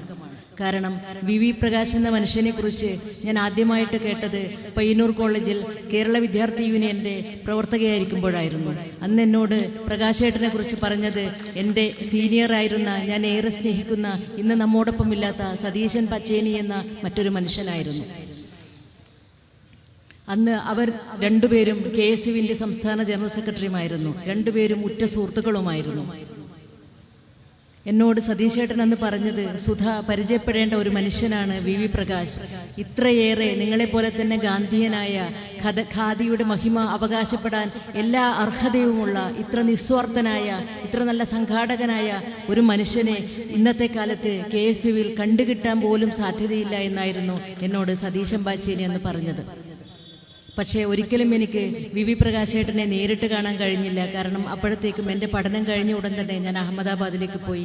ഏകദേശം 22 വർഷമായിട്ട് അഹമ്മദാബാദിൽ സ്ഥിരതാമസമായതുകൊണ്ട് ഒരിക്കലും ആ പ്രിയപ്പെട്ട മനുഷ്യനെ എനിക്ക് നേരിട്ട് കാണാൻ കഴിഞ്ഞിരുന്നില്ല. എങ്കിലും അദ്ദേഹം മരിച്ചപ്പോൾ വല്ലാത്ത ഒരു വിങ്ങലായിരുന്നു മനസ്സിൽ. ഇന്നും മറക്കാൻ പറ്റാത്ത ഒരു വ്യക്തിയാണ് വി വി പ്രകാശ് എന്ന മനുഷ്യൻ. അതുകൊണ്ട് തന്നെ അദ്ദേഹത്തിൻ്റെ പേരിലുള്ള ഈ അവാർഡ് ചർക്ക എനിക്ക് സമ്മാനിച്ചതിൽ എനിക്ക് ഒരുപാട് അഭിമാനമുണ്ട്. തീർച്ചയായിട്ടും എന്നെ തിരഞ്ഞെടുത്തതിൽ എന്തുകൊണ്ടാണ് പ്രകാശേട്ടനെ പോലുള്ള ഒരു മനുഷ്യൻ്റെ, ഉന്നതനായ ഒരു മനുഷ്യൻ്റെ പേരിലുള്ള അവാർഡ് എനിക്ക് സമ്മാനിച്ചതെന്ന് എനിക്കിപ്പോഴും ബോധ്യപ്പെട്ടിട്ടില്ല. ഞാൻ ഈ അവാർഡിൻ്റെ പേരിൽ കുറച്ചുകൂടി ഞാൻ വിനയത്തോടെ നിങ്ങളോട് നന്ദി പറയുകയാണ്. മറ്റൊരു കാര്യം, എന്നെ ഈ അവാർഡ് മൂല്യമുള്ളതാണ് എന്ന് നേരത്തെ സൂചിപ്പിക്കാനുള്ള മറ്റൊരു കാര്യം ചർക്കയാണ്. ചർക്ക എന്ന പേര് എൻ്റെ ജീവിതത്തോട് ഏറ്റവും അധികം ബന്ധപ്പെട്ട് കിടക്കുന്ന ഒരു വാക്കാണ് ചർക്ക. എൻ്റെ പയ്യന്നൂരിനടുത്തുള്ള അന്നൂരിലാണ്, നിങ്ങളെല്ലാവരും ഒരുപക്ഷെ കേട്ടിട്ടുണ്ടാവും, ദേശീയ പ്രസ്ഥാനത്തിൻ്റെ കേന്ദ്രമായിരുന്ന പയ്യന്നൂരിലെ അന്നൂരിലാണ് ഞാൻ ജനിച്ചതും വളർന്നതും. ഏകദേശം നമ്മുടെയൊക്കെ ഓർമ്മകൾ തുടങ്ങുന്നത് ഒരു 3-4 വയസ്സിലാണല്ലോ. അന്ന് തൊട്ടിട്ട് എൻ്റെ വീട്ടിൽ ഞാൻ കാണുന്നതാണ് ചർക്ക. എൻ്റെ അമ്മയും മുത്തശ്ശിയും ചർക്കയിൽ നൂൽക്കുമായിരുന്നു. അന്ന് ഞങ്ങളുടെ നാട്ടിലുണ്ടായിരുന്ന ഒരു സംസ്കാരം തന്നെ വീടിനടുത്തുള്ള എല്ലാ മനുഷ്യരും ചർക്കയിൽ നൂൽക്കുന്നതാണ്. ഒരുമാതിരിപ്പെട്ട വീടുകളെല്ലാം തന്നെ കോൺഗ്രസ് കുടുംബമായിരുന്നു. എല്ലായിടത്തും ചർക്കയുണ്ടാകുമായിരുന്നു. ഇന്ന് ഒരു വീട്ടിലും എനിക്ക് ചർക്കയെ കാണാൻ കഴിയുന്നില്ല. ഞങ്ങളുടെ വീട്ടിലും ചർക്കയില്ല. അതുകൊണ്ട് ഈ വയസ്സിൽ, ഈ 48ാമത്തെ വയസ്സിൽ എനിക്ക് ഉപഹാരമായിട്ടൊരു ചർക്ക കിട്ടുമ്പോൾ തീർച്ചയായും അത് തിരഞ്ഞെടുത്ത സംഘാടകരെയും ഈ പേരിട്ട സംഘടനയെയും അഭിനന്ദിക്കാതെ നിവർത്തിയില്ല. അതുകൊണ്ടാണ് ഞാൻ പറഞ്ഞത്, എൻ്റെ ഗൃഹാതുരമായ ഓർമ്മകളിലേക്കാണ് ഈ ചടങ്ങ് എന്നെ കൊണ്ടുപോകുന്നത് എന്ന്. ഞാൻ എപ്പോഴോ ഒരു നിമിഷം ആലോചിച്ചു പോയി, ഞാൻ എൻ്റെ സ്വന്തം നാട്ടിലെ ഞാൻ കണ്ടുകൊണ്ടിരിക്കുന്ന മനുഷ്യരോടാണ് സംസാരിക്കുന്നത് എന്ന് പോലും എനിക്ക് തോന്നിപ്പോയി ഈ വേദിയിൽ ഇവിടെ നിൽക്കുമ്പോൾ. ഞാൻ സൂചിപ്പിച്ചതുപോലെ ഞാനൊരു കോൺഗ്രസ് കുടുംബത്തിലാണ് ജനിച്ചത്. അന്ന് ഞങ്ങളുടെ വീട്ടിൻ്റെ പേര് നെഹ്റു കുടുംബത്തിനോടുള്ള ആരാധനയാൽ ആനന്ദഭവൻ എന്നായിരുന്നു ഞങ്ങളുടെ വീട്ടിൻ്റെ പേര്. അന്നത്തെ കോൺഗ്രസ് പ്രവർത്തകരുടെ ഒരു അഭയകേന്ദ്രമായിരുന്നു ഞങ്ങളുടെ വീട്. എല്ലാ പരിപാടികളും, പാർട്ടി പരിപാടികളും നടത്തുന്നത് ഞങ്ങളുടെ വീട്ടുമുറ്റത്തായിരുന്നു. ഞങ്ങളുടെ വീട്ടിൻ്റെ ഉള്ളിൽ ദൈവങ്ങളുടെ ഫോട്ടോയ്ക്ക് പകരം മഹാത്മാഗാന്ധിയുടെയും നെഹ്റുവിൻ്റെയും ഇന്ദിരാഗാന്ധിയുടെയും ഫോട്ടോ ആണ് ഞാൻ കണ്ടത്. അമ്മയും മുത്തശ്ശിയും എനിക്ക് കഥ പറഞ്ഞു തന്നിരുന്നത് ദേശീയ പ്രസ്ഥാനത്തിൻ്റെ കഥകളായിരുന്നു. അതുകൊണ്ട് സ്കൂളിൽ പോകുന്നതിന് മുമ്പ്, ഹരിശ്രീ എഴുതുന്നതിന് മുമ്പ്, സ്വരവും വ്യഞ്ജനാക്ഷരങ്ങളും പഠിക്കുന്നതിന് മുമ്പ് ഞാൻ കേട്ടുപഠിച്ചത് ഇന്ത്യൻ നാഷണൽ കോൺഗ്രസ് പ്രസ്ഥാനത്തിൻ്റെ കഥയായിരുന്നു. അതുകൊണ്ടതാണ് ഇന്നും ഇന്ത്യൻ നാഷണൽ കോൺഗ്രസ് എന്ന സംഘടനയെക്കുറിച്ച് പറയുമ്പോൾ ഞാൻ ഏറെ വാചാലിയാകുന്നതും. ഒരു ജൈവിക ചോദനയായിട്ട് കോൺഗ്രസ് ചരിത്രം പഠിക്കാനും പഠിപ്പിക്കാനും എനിക്ക് ഉള്ളിൽ നിന്ന് തന്നെ ഒരു ചോദന ഉണ്ടാകുന്നതും അതുകൊണ്ടാണ് എന്ന് എനിക്ക് തോന്നുന്നു. നിങ്ങളിൽ ഒരുപക്ഷെ പലർക്കും ഓർമ്മയുണ്ടാകുമോ എന്നറിയില്ല. ഞാൻ കേട്ടുപഠിച്ച ആദ്യത്തെ 2 സ്ഥലപ്പേരുകൾ അത് പയ്യന്നൂരെന്നോ കേരളമെന്നോ ഒന്നും ആയിരുന്നില്ല. അത് 2 പേരുകളാണ്, ബെൽച്ചി എന്നും ചിക്മംഗ്ലൂർ എന്നുമുള്ള 2 സ്ഥലനാമങ്ങൾ. ഇവിടെ കൂടിയിരിക്കുന്ന എത്ര പേർക്ക് ബെൽച്ചിയും ചിക്മംഗ്ലൂരും ഓർമ്മയുണ്ട്? ആ 2 പേരുകളുടെ ചരിത്ര പ്രാധാന്യം ഓർമ്മിക്കുന്നുണ്ട് എന്ന് എനിക്ക് ഉറപ്പില്ല. എനിക്ക് 3 വയസ്സുള്ളപ്പോഴാണ് ഞാൻ ആ പേര് ആദ്യമായി കേട്ടത്. 1977 ജൂൺ മാസത്തിൽ ബീഹാറിലെ ബെൽച്ചി എന്ന ഗ്രാമത്തിലെ ഒരു കൂട്ടം ദളിത് കുടുംബത്തെ അവിടുത്തെ ഭൂവുടമകൾ തീയിട്ട് കൊന്നു. അന്ന് ഇന്ദിരാഗാന്ധി പ്രധാനമന്ത്രിയായിരുന്നില്ല. അടിയന്തരാവസ്ഥ കഴിഞ്ഞ് അടുത്ത തിരഞ്ഞെടുപ്പിൽ മൊറാർജി ദേശായി ഭരിക്കുന്ന കാലമായിരുന്നു. ഇന്ത്യ മുഴുവൻ ഇന്ദിരാഗാന്ധിയുടെ പോസ്റ്ററിൽ കരിയോലകൾ ഒഴിക്കുന്ന കാലമായിരുന്നു. ഇന്ദിരാഗാന്ധിയെ ഭാരതയക്ഷി എന്ന് വിളിക്കുന്ന കാലമായിരുന്നു. ആ കാലത്താണ് അവർ ബെൽച്ചിയിലേക്ക്, ആ ദളിത് കുടുംബങ്ങളെ നേരിട്ട് കണ്ട് ആശ്വസിപ്പിക്കാനായിട്ട് ബെൽച്ചിയിലേക്ക് യാത്രയായത്. ഏത് ബീഹാറിലേക്കാണ് ഇന്ദിരാഗാന്ധി നിർഭയയായി പോയത് എന്ന് നിങ്ങളൊന്ന് ഓർക്കണം. അടിയന്തരാവസ്ഥക്കെതിരായുള്ള പ്രക്ഷോഭം ഏറ്റവും ശക്തമായിരുന്ന ജയപ്രകാശ് നാരായണന്റെ നാടായിരുന്ന ബീഹാറിലേക്കാണ് അവർ പോയത്. തെരഞ്ഞെടുപ്പിൽ കോൺഗ്രസിനെ പൂർണ്ണമായും പരാജയപ്പെടുത്തിയ ബീഹാറിലേക്ക് രാത്രി ഇന്ദിരാഗാന്ധി ബെൽച്ചിക്ക് അടുത്തുള്ള സ്ഥലത്തെത്തിയപ്പോൾ അവിടുന്ന് അങ്ങോട്ട് മുന്നോട്ട് പോകുവാൻ വേണ്ടി അവർക്ക് വാഹനങ്ങളൊന്നും പോകില്ലായിരുന്നു, അത് ചതുപ്പ് നിലമായിരുന്നു. അതുകൊണ്ട് നടന്നു പോകണമെന്ന് പറഞ്ഞപ്പോൾ അവർ നടന്നു പോകാനും തയ്യാറായിരുന്നു. അപ്പോഴാണ് ആരോ ആനപ്പുറത്ത് പോകാൻ പറ്റുമെന്ന് പറഞ്ഞത്. അങ്ങനെ ഇന്ദിരാഗാന്ധി അന്ന് ആനപ്പുറത്ത് കയറിയാണ് ബെൽച്ചിയിലെ ആ ദളിത് കുടുംബങ്ങളെ സന്ദർശിച്ചത്. അത് ബെൽച്ചിയിലേക്കുള്ള യാത്ര ഇന്ദിരാഗാന്ധിയുടെ ഇന്ത്യൻ ദേശീയ രാഷ്ട്രീയത്തിലേക്കുള്ള തിരിച്ചുവരവിന്റെ തുടക്കമായിരുന്നു. ഇന്ത്യൻ നാഷണൽ കോൺഗ്രസിന്റെയും തിരിച്ചുവരവിന്റെ തുടക്കമായിരുന്നു അത്. അതിനുശേഷം അധികം വൈകാതെ ചിക്മംഗ്ലൂരിൽ വെച്ച് നടന്ന ഉപതെരഞ്ഞെടുപ്പിൽ ഇന്ദിരാഗാന്ധി വലിയ ഭൂരിപക്ഷത്തോടെ ജയിക്കുകയും ചെയ്തു. ഞാൻ ആദ്യമായിട്ട് കേട്ടുപഠിച്ചത് ഈ 2 പേരുകളായിരുന്നു. സ്വാഭാവികമായിട്ടും എൻ്റെ പിന്നീടുള്ള ജീവിതത്തെയും എൻ്റെ ലോകബോധത്തെയും ഒക്കെ സ്വാധീനിച്ചത് ഈ പഴയ ഓർമ്മകളാണ്. ഇന്ന് ഞാൻ ഈ വേദിയിലിരിക്കുമ്പോൾ ഞാൻ എന്തൊക്കെയോ ഈ ചർക്ക കണ്ടപ്പോഴാണ് എനിക്ക് ഈ പഴയ ഓർമ്മകളൊക്കെ ഒരു പുഴ പോലെ എൻ്റെ മനസ്സിലേക്ക് ഇങ്ങനെ കടന്നു വന്നത്. വാസ്തവത്തിൽ എന്നെ ഇവിടെ പലരും വിശേഷിപ്പിച്ചത് എഴുത്തുകാരിയായിട്ടാണ്. ഒരു എഴുത്തുകാരി എന്നതിനേക്കാൾ ഉപരിയായിട്ട് ഞാനൊരു പ്രാസംഗികയൊന്നുമല്ല. ഞാൻ സാധാരണയായിട്ട് മനുഷ്യരോട് കമ്മ്യൂണിക്കേറ്റ് ചെയ്യണം മാത്രം കഴിയുന്ന ഒരാളാണ്. വലിയൊരു പ്രാസംഗികയല്ല. വലിയൊരു പ്രസംഗം എന്നിൽ നിന്ന് നിങ്ങൾ പ്രതീക്ഷിക്കരുത് എന്ന് എനിക്ക് വിനീതമായ അപേക്ഷയുണ്ട്. എഴുത്താണ് എൻ്റെ ആയുധം. പക്ഷേ ആ എഴുത്ത് എൻ്റെ രാഷ്ട്രീയ പ്രവർത്തനത്തിൻ്റെ ഭാഗമായിട്ടാണ് ഞാൻ ഉപയോഗിക്കുന്നത്. അടിസ്ഥാനപരമായിട്ട് ഞാനൊരു രാഷ്ട്രീയ പ്രവർത്തകയാണ് എന്ന് പറയാനാണ് എനിക്കിഷ്ടം. പേഴ്സണൽ ഈസ് പൊളിറ്റിക്കൽ എന്ന് പറയുന്നത് എന്നെക്കുറിച്ചാണോ എന്ന് പലപ്പോഴും എനിക്ക് തോന്നാറുണ്ട്. കാരണം 24 മണിക്കൂറും രാഷ്ട്രീയം ശ്വസിക്കുന്ന ഒരാളാണ് ഞാൻ. പക്ഷേ എങ്കിൽ കൂടിയും എൻ്റെ പ്രൊഫഷണൽ ലൈഫിൽ നിന്ന് തികച്ച് ഈ എഴുത്തിലേക്ക് കടന്നു വന്നിട്ട് അധിക നാളായിരുന്നില്ല. 2014 തൊട്ടിട്ടാണ് ഞാൻ മുഴുവൻ സമയം എഴുത്തിലേക്ക് ശ്രദ്ധ തിരിക്കാൻ തുടങ്ങിയത്. അതിനൊരു കാരണമുണ്ടായിരുന്നു. 2014 മെയ് 16 പ്രാധാന്യം ഒരുപക്ഷെ നിങ്ങൾ എല്ലാവരും ഓർക്കുന്നുണ്ടാകും. എന്താണ് 2014 മെയ് 16 നടന്നത്? അന്നായിരുന്നു പൊതുതെരഞ്ഞെടുപ്പിന്റെ ഫലം വന്നതും BJPക്ക് കേവല ഭൂരിപക്ഷം കിട്ടിയതും. ഇന്നത്തെ പ്രധാനമന്ത്രിയായ നരേന്ദ്രമോദി വാരാണസിയിലും ഗുജറാത്തിലെ വഡോദരയിലും സ്ഥാനാർത്ഥിയായിരുന്നു. ഗുജറാത്തിലെ വഡോദരയിൽ നിന്നും വൻ ഭൂരിപക്ഷത്തിൽ വിജയിച്ച മോദി ആദ്യം പ്രസംഗിക്കാനെത്തിയത് അഹമ്മദാബാദിലെ എൻ്റെ വീട്ടിൻ്റെ തൊട്ട് മുന്നിലുള്ള ഒരു ചെറിയ മൈതാനിയിലായിരുന്നു. ഇതുപോലെ ആ കടയിൽ നിൽക്കുന്ന ആ കടയും ഈ ഗ്രൗണ്ടും തമ്മിലുള്ള അകലം മാത്രമേ ഉള്ളൂ എൻ്റെ വീടും മോദി പ്രസംഗിക്കുന്ന മൈതാനവും തമ്മിൽ. സ്വാഭാവികമായിട്ടും ഞങ്ങളുടെ ഫ്ലാറ്റ് സമുച്ചയത്തിലെ എല്ലാവരും തന്നെ നിയുക്ത പ്രധാനമന്ത്രിയുടെ പ്രസംഗം കേൾക്കുവാൻ വേണ്ടി പോയി. എൻ്റെ ഭർത്താവും അമ്മയും അടക്കം. ഞാൻ മാത്രം പോയില്ല. ആ ഫ്ലാറ്റ് സമുച്ചയത്തിൽ ഞാനന്ന് ഒറ്റക്കായിരുന്നു. അന്ന് സന്ധ്യക്ക് ആ വരണ്ട ചൂടുകാറ്റടിക്കുന്ന സന്ധ്യക്ക് ഞാൻ നരേന്ദ്രമോദിയുടെ പ്രസംഗം എൻ്റെ വീട്ടിൻ്റെ ബാൽക്കണിയിൽ ഇരുന്ന് കേൾക്കുകയായിരുന്നു. അപ്പോഴാണ് അദ്ദേഹം പറഞ്ഞത്, കോൺഗ്രസ് മുക്ത ഭാരതമാണ് എൻ്റെ ലക്ഷ്യം എന്ന്. അത് കേട്ടപ്പോൾ എൻ്റെ ഉള്ളിൽ എന്തോ മരിച്ചു വീഴുന്നത് പോലെ എനിക്ക് തോന്നി. മതവിശ്വാസിയല്ലാത്ത ഒരു മാധ്യമപ്രവർത്തക സുഹൃത്ത് എനിക്കുണ്ട്. അദ്ദേഹം മുസ്ലിമാണ്. പക്ഷേ അദ്ദേഹം നിസ്കരിക്കാറില്ല, പൂർണ്ണ മതവിശ്വാസിയല്ല. എന്നിട്ട് പോലും അദ്ദേഹം എന്നോടൊരിക്കൽ പറഞ്ഞത്, സുധാ, ബാബറി മസ്ജിദിന്റെ താഴികക്കുടങ്ങൾ ഉടഞ്ഞു വീഴുന്നത് കണ്ടപ്പോൾ എൻ്റെ ഉള്ളിൽ എന്തോ അടങ്ങുന്നത് പോലെ, മരിച്ചടങ്ങുന്നത് പോലെ എനിക്ക് തോന്നിയെന്ന്. അന്നാണ് എനിക്ക് ആദ്യമായിട്ട് ഈ രാജ്യത്തെ പൗരനല്ല എന്നും ആദ്യമായിട്ട് എനിക്ക് ഈ രാജ്യത്ത് ജീവിക്കാൻ അരക്ഷിതത്വം തോന്നിയതെന്നും പറഞ്ഞത്. അതുപോലുള്ള അന്ന് എനിക്ക് അയാൾ പറഞ്ഞപ്പോൾ അതിൻ്റെ വികാരം പൂർണ്ണാർത്ഥത്തിൽ ഉൾക്കൊള്ളാൻ പറ്റിയിരുന്നില്ല. പക്ഷേ അന്ന് ആ മെയ് 16 വൈകുന്നേരം കോൺഗ്രസ് മുക്ത ഭാരതമാണ് എൻ്റെ ലക്ഷ്യം എന്ന് നരേന്ദ്രമോദി പ്രസംഗിച്ചപ്പോൾ എൻ്റെ ഉള്ളിൽ എന്തോ വീണുടയുകയായിരുന്നു. അന്നാണ് ഞാൻ തിരിച്ചറിഞ്ഞത്, എൻ്റെ അടിസ്ഥാനപരമായ ഐഡൻറ്റിറ്റി, എൻ്റെ സ്വത്വം എന്ന് പറയുന്നത് ഞാനെന്ന വ്യക്തിയോ എൻ്റെ പേരോ എൻ്റെ ജാതിയോ എൻ്റെ മതമോ എൻ്റെ വിദ്യാഭ്യാസ യോഗ്യതകളോ എൻ്റെ പ്രൊഫഷണൽ രംഗത്തെ നേട്ടങ്ങളോ ഒന്നുമല്ല. എന്നെ സംബന്ധിച്ചിടത്തോളം എൻ്റെ അടിസ്ഥാനപരമായ അസ്തിത്വം ഞാനൊരു കോൺഗ്രസ്സുകാരിയാണ് എന്നുള്ളതാണ്.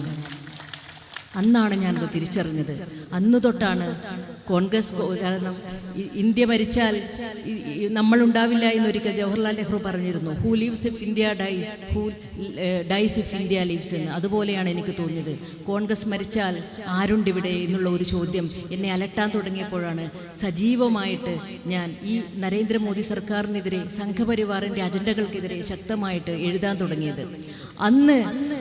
അന്നും ഇന്നും അവർ ഏറ്റവും അധികം ആക്രമിക്കുന്നത് ജവഹർലാൽ നെഹ്റുവിനെയായിരുന്നു. കാരണം സംഘപരിവാറിൻ്റെ, ഹിന്ദുത്വ സംഘടനകളുടെ, ഹിന്ദു മഹാസഭയുടെയും RSSന്റെ തുടക്കം മുതൽ ഇന്നുവരെയുള്ള കാലത്ത് അവർക്കെതിരെ ഒറ്റയാൾ പ്രതിപക്ഷമായി ഒരു മഹാഹിമാലയം പോലെ മുന്നിൽ നിന്നിരുന്നത് നെഹ്റുവും നെഹ്റുവിയൻ ആശയങ്ങളുമായിരുന്നു.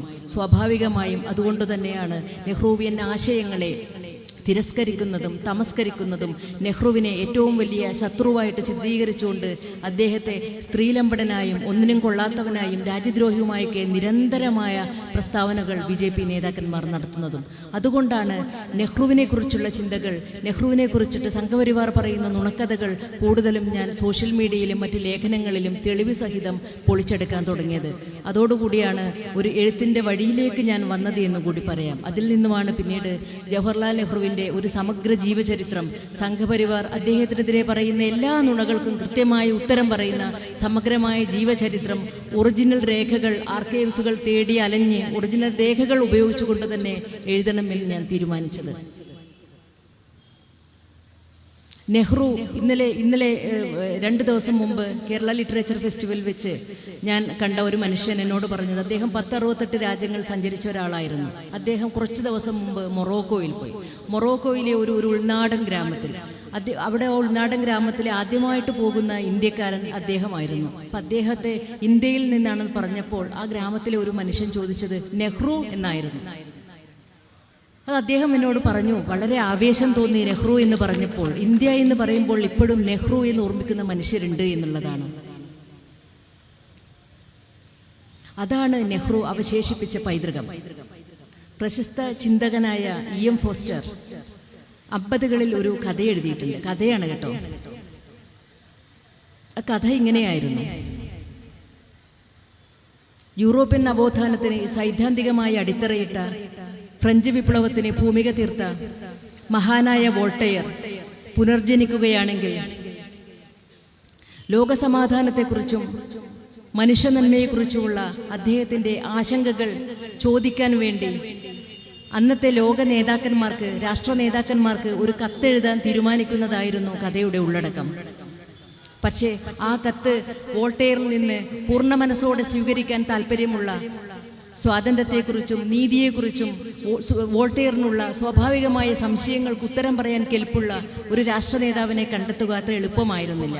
അതുകൊണ്ട് ഒരു പേനയും കടലാസും എടുത്ത് വോൾട്ടയർ എഴുതാനിരുന്നു.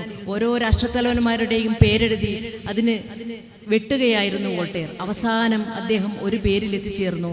അത് മറ്റാരുമായിരുന്നില്ല, ഇന്ത്യയിലെ അന്നത്തെ പ്രധാനമന്ത്രിയായിരുന്ന ജവഹർലാൽ നെഹ്റു ആയിരുന്നു.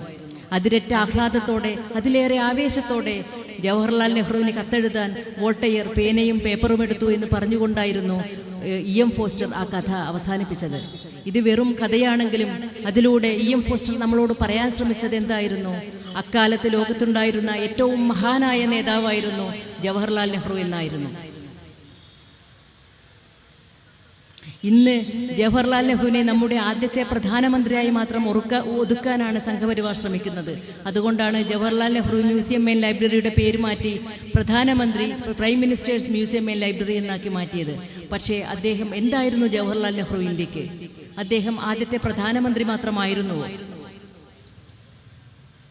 എന്നെ സംബന്ധിച്ചിടത്തോളം ജവഹർലാൽ നെഹ്റുവിൻ്റെ സമകാലിക പ്രസക്തി എന്ന് പറയുന്നത് തന്നെ ഏറ്റവും ചരിത്രവുമായുള്ള ഏറ്റവും അപകടം പിടിച്ച ഒരു ദശാസന്ധിയിൽ ഇന്ത്യ എന്ന ജനാധിപത്യ മതേതര ബഹുസ്വര ദേശരാഷ്ട്രത്തിന് ഏറ്റവും നൈതികവും ശക്തവുമായ ഒരു അടിത്തറ പണിതത് ജവഹർലാൽ നെഹ്റുവാണ് എന്നായിരുന്നു. 1947 ഇന്ത്യയുടെ അവസ്ഥ നിങ്ങളൊന്ന് ഓർത്തു നോക്കൂ. വർഗീയ കലാപങ്ങൾ, വിഭജനം, ഭക്ഷ്യക്ഷാമം, പട്ടിണി, പരസ്പരം പോരടിക്കുന്ന 600-ലേറെ നാട്ടുരാജ്യങ്ങൾ, കോളനി വാഴ്ച തകർത്തെറിഞ്ഞ സാമ്പത്തിക ഘടന, ഏത് പ്രതിഭാശാലിയായ ഭരണാധികാരിയും ഒന്ന് പിഴച്ചു പോകുന്ന ഒരവസരമായിരുന്നു അത്. എന്നിട്ടും ഒരുപക്ഷെ അരാജകത്വത്തിലേക്കോ ആഭ്യന്തര യുദ്ധത്തിലേക്കോ സമഗ്രാധിപത്യത്തിലേക്കോ നീങ്ങിപ്പോകാനുള്ള എല്ലാ സാധ്യതയും ഉണ്ടായിരുന്ന ഒരു ചരിത്രസന്ധിയിലാണ് ജവഹർലാൽ നെഹ്റു എന്ന അനിതര സാധാരണ മികവുള്ള മനുഷ്യൻ ഈ ദേശരാഷ്ട്രത്തിന് ഈ ഒരു മതേതര ബഹുസ്വര ജനാധിപത്യപരമായ അടിത്തറയിട്ടത്. അതുകൊണ്ടാണ് ഇന്നും ഈ രാജ്യം നിലനിൽക്കുന്നത്. കാരണം അന്ന് ഇന്ത്യയോടൊപ്പം സ്വാതന്ത്ര്യം നേടിയ മിക്ക രാജ്യങ്ങളിലും ഇന്ന് ജനാധിപത്യം പേരിന് പോലും അവശേഷിക്കുന്നില്ല എന്നുള്ള വസ്തുത നമ്മൾ ഓർക്കണം. അവിടെയാണ് ജവഹർലാൽ നെഹ്റുവിൻ്റെ പ്രസക്തി. മാത്രമല്ല ഒരുപാട് അടരുകളുള്ള വ്യക്തിയാണ് ജവഹർലാൽ നെഹ്റു. അദ്ദേഹം എഴുത്തുകാരനായിരുന്നു, അദ്ദേഹം നല്ല പ്രാസംഗികനായിരുന്നു, അദ്ദേഹം തൊഴിലാളി നേതാവായിരുന്നു, അദ്ദേഹം കർഷക നേതാവായിരുന്നു, അദ്ദേഹം ഏറ്റവും മികച്ച ഭരണാധികാരിയായിരുന്നു. പക്ഷേ നെഹ്റുവിനെ കുറിച്ച് കുറേ നാളുകളായി ഗവേഷണം ചെയ്യുന്ന ഒരാളെന്ന നിലയിൽ എങ്ങനെയാണ് ജവഹർലാൽ നെഹ്റുവിനെ അടയാളപ്പെടുത്തുന്നത് എന്ന് എന്നോട് നിങ്ങൾ ചോദിക്കുകയാണെങ്കിൽ എനിക്ക് പറയാൻ കഴിയുക,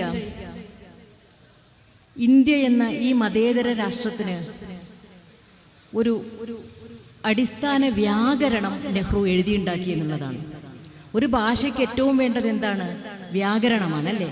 ഭാഷ നമ്മൾ സംസാരിക്കാതിരുന്നാൽ ഭാഷ മരിച്ചു പോകും, പക്ഷേ അപ്പോഴും ഭാഷയുടെ വ്യാകരണം നിലനിൽക്കും. നെഹ്റു ചെയ്തത് ഈ ഇന്ത്യ എന്ന ആശയത്തിന് കൃത്യമായൊരു വ്യാകരണം ചമക്കുക എന്നുള്ളതായിരുന്നു. അതിൻ്റെ മറ്റ് ഘടകങ്ങളാണ് മതേതരത്വവും ജനാധിപത്യവും ചേരിചേരാ നയവും സോഷ്യലിസവും ഒക്കെ. അത് കേവലം നെഹ്റുവിൻ്റെ മാത്രം ആശയമായിരുന്നില്ല. നെഹ്റു അക്കാലത്ത് നിലനിന്നിരുന്ന ഏറ്റവും ഉദാത്തമായ, ഏറ്റവും പുരോഗമനാത്മകമായ ആശയങ്ങളെയെല്ലാം കൂട്ടിക്കലർത്തിയാണ് നെഹ്റു ഈ വ്യാകരണം ഉണ്ടാക്കിയത്. മഹാത്മാഗാന്ധിയുടെ അന്ത്യോദയ, അരിസ്റ്റോട്ടിൽ മുതൽ ബർട്രണ്ട് റസൽ വരെയുള്ളവരുടെ തത്വചിന്തകൾ, റിപ്പബ്ലിക്കൻ ഫിലോസഫി, ടാഗോറിൻ്റെ സർവലൗകികത തുടങ്ങിയ മൂല്യങ്ങൾ എല്ലാം കൂടി കൂട്ടിയിണക്കി അന്നത്തെ ഇന്ത്യയുടെ സാമൂഹ്യ രാഷ്ട്രീയ സാംസ്കാരിക ഭൂമികയ്ക്ക് ഏറ്റവും അനുയോജ്യമായ വിധത്തിൽ ഒരു മനോഹരമായ മൂശയിൽ അദ്ദേഹം അത് വാർത്തെടുത്തു എന്നുള്ളതാണ് നെഹ്റുവിന് മാത്രം സാധിക്കുന്ന കഴിവ്.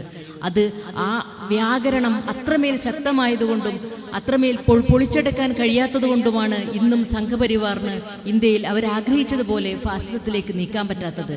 അതിനുള്ള എല്ലാ ശ്രമങ്ങളും അവർ നടത്തുന്നുണ്ടെങ്കിലും പരാജയപ്പെട്ടു പോകുന്നത് നെഹ്റു ഇട്ട അടിത്തറ അത്രയും ശക്തമായതുകൊണ്ടായിരുന്നു. നെഹ്റുവിനെ കുറിച്ച് പറയുമ്പോൾ എടുത്തു പറയേണ്ട മറ്റൊരു കാര്യം, നെഹ്റു ഇന്ത്യയെ എങ്ങനെയാണ് കണ്ടത് എന്നാണ്. എനിക്ക് തോന്നുന്നത് ഇന്നത്തെ സാഹചര്യത്തിൽ ഏറ്റവും പ്രസക്തമായത് ഇന്ത്യയെ നെഹ്റു നിർവചിച്ച വിധമാണ്. അതിനു മുമ്പ് എങ്ങനെയാണ് സംഘപരിവാർ ഇന്ത്യയെ നിർവചിക്കുന്നതെന്ന് നമ്മൾ അറിയണം. എങ്ങനെയാണ് സംഘപരിവാർ ഇന്ത്യയെ കാണുന്നത്? സംഘപരിവാറിനെ സംബന്ധിച്ചിടത്തോളം ഇന്ത്യ എന്ന ആശയം എന്ന് പറയുന്നത് സാംസ്കാരിക ദേശീയതയിലൂന്നിയതാണ്. അവരുടെ ഹിന്ദുത്വ എന്ന് പറയുന്നത് ഇന്ത്യ പിതൃഭൂമിയോ മാതൃഭൂമിയോ ആയിട്ടുള്ള മതങ്ങൾക്ക്, അതായത് ഹിന്ദുമതം, ജൈനമതം, ബുദ്ധമതം, സിഖ് മതം, ഈ മതങ്ങളിൽപ്പെട്ട മനുഷ്യർക്ക് മാത്രമാണ് ഇന്ത്യൻ ദേശീയതയിൽ, അവർ മാത്രമാണ് ബൈ ഡിഫോൾട്ട് ഇന്ത്യൻ ദേശീയതയുടെ യഥാർത്ഥ അവകാശികളാകുന്നത് എന്നും മറ്റ് രാജ്യങ്ങളിൽ നിന്നും വന്ന മറ്റു രാജ്യങ്ങൾ പിതൃഭൂമിയോ മാതൃഭൂമിയോ ആയിട്ടുള്ള പ്രത്യേകിച്ചുള്ള സെമറ്റിക് മതങ്ങൾ, ഇസ്ലാം മതവും ക്രിസ്ത്യാനിറ്റിയും പാർസിയും ജൂതമതവും ഒക്കെ ഇന്ത്യൻ ദേശീയതയുടെ നേരവകാശികളാകുന്നില്ല എന്നുള്ള ഏറ്റവും സങ്കുചിതമായ ഭൂരിപക്ഷവാദത്തിൽ അധിഷ്ഠിതമായ ഒരു ദേശസങ്കല്പമാണ് BJPക്കുള്ളത്. അതാണ് അവർ ഈ സാംസ്കാരിക ദേശീയത എന്ന ഓമന പേരിട്ട് പൊതിഞ്ഞു വെച്ചിരിക്കുന്നത്. അത് കൃത്യമായിട്ട് പറഞ്ഞാൽ അത് വംശീയ ദേശീയതാവാദമാണ്. പക്ഷേ എന്തായിരുന്നു നെഹ്റു പറഞ്ഞിരുന്നത്? നെഹ്റു ഇന്ത്യയെ കണ്ടത് ഒരിക്കലും ജാതിയുടെയോ മതത്തിൻ്റെയോ ശ്രേണീവൽകൃതമായ സാമൂഹ്യ ഘടനയുടെയോ അടിസ്ഥാനത്തിലായിരുന്നില്ല. അദ്ദേഹം ഇന്ത്യയെ നിർവചിച്ചത് വ്യക്തികളുടെ സമൂഹമായിട്ടാണ്. ഓരോ വ്യക്തിയും ആ വ്യക്തിയുടെ അടങ്ങാത്ത സ്വാതന്ത്ര്യദാഹവും അഭിലാഷവുമാണ് ഇന്ത്യ എന്നാണ് അദ്ദേഹം പറഞ്ഞത്. 400 കോടി മനുഷ്യരുടെ ആശയങ്ങളും അഭിലാഷങ്ങളും സ്വപ്നങ്ങളും പ്രതീക്ഷകളുമാണ് ഇന്ത്യ എന്നാണ് അദ്ദേഹം ഇന്ത്യയെ കണ്ടെത്തലിൽ എഴുതി വെച്ചത്. അതുകൊണ്ട് തന്നെ ഇന്ത്യ എന്ന് പറയുമ്പോൾ ഇന്ത്യയെ അറിയുന്നത് എന്ന് വെച്ചാൽ ഇന്ത്യയുടെ അനിതര സാധാരണമായ വൈവിധ്യങ്ങളെ അംഗീകരിക്കൽ കൂടിയാണെന്ന് നെഹ്റുവിന് അറിയാമായിരുന്നു. 5000-ലേറെ വർഷങ്ങളുടെ പഴക്കമുള്ള ഈ രാജ്യത്തിൻ്റെ കലയിലും സംസ്കാരത്തിലും സാഹിത്യത്തിലും രാഷ്ട്രീയത്തിലുമൊക്കെയുള്ള വൈവിധ്യങ്ങളെയും അതിനെല്ലാം അതിലംഘിച്ചു നിൽക്കുന്ന ഒരു ഏകത്വത്തെയുമാണ് നെഹ്റു കണ്ടെത്തിയത്.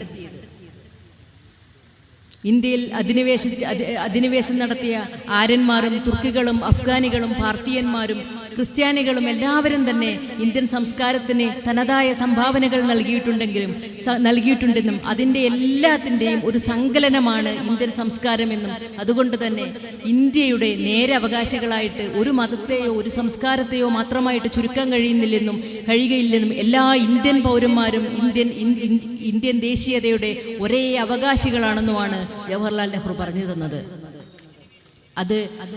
അതായത് പൗരത്വത്തിൽ അധിഷ്ഠിതമായ ആധുനിക കാലത്ത് നിന്ന് ചിന്തിച്ചു നോക്കുമ്പോൾ പൗരത്വ ദേശീയത എന്ന് നമുക്ക് വിളിക്കാം.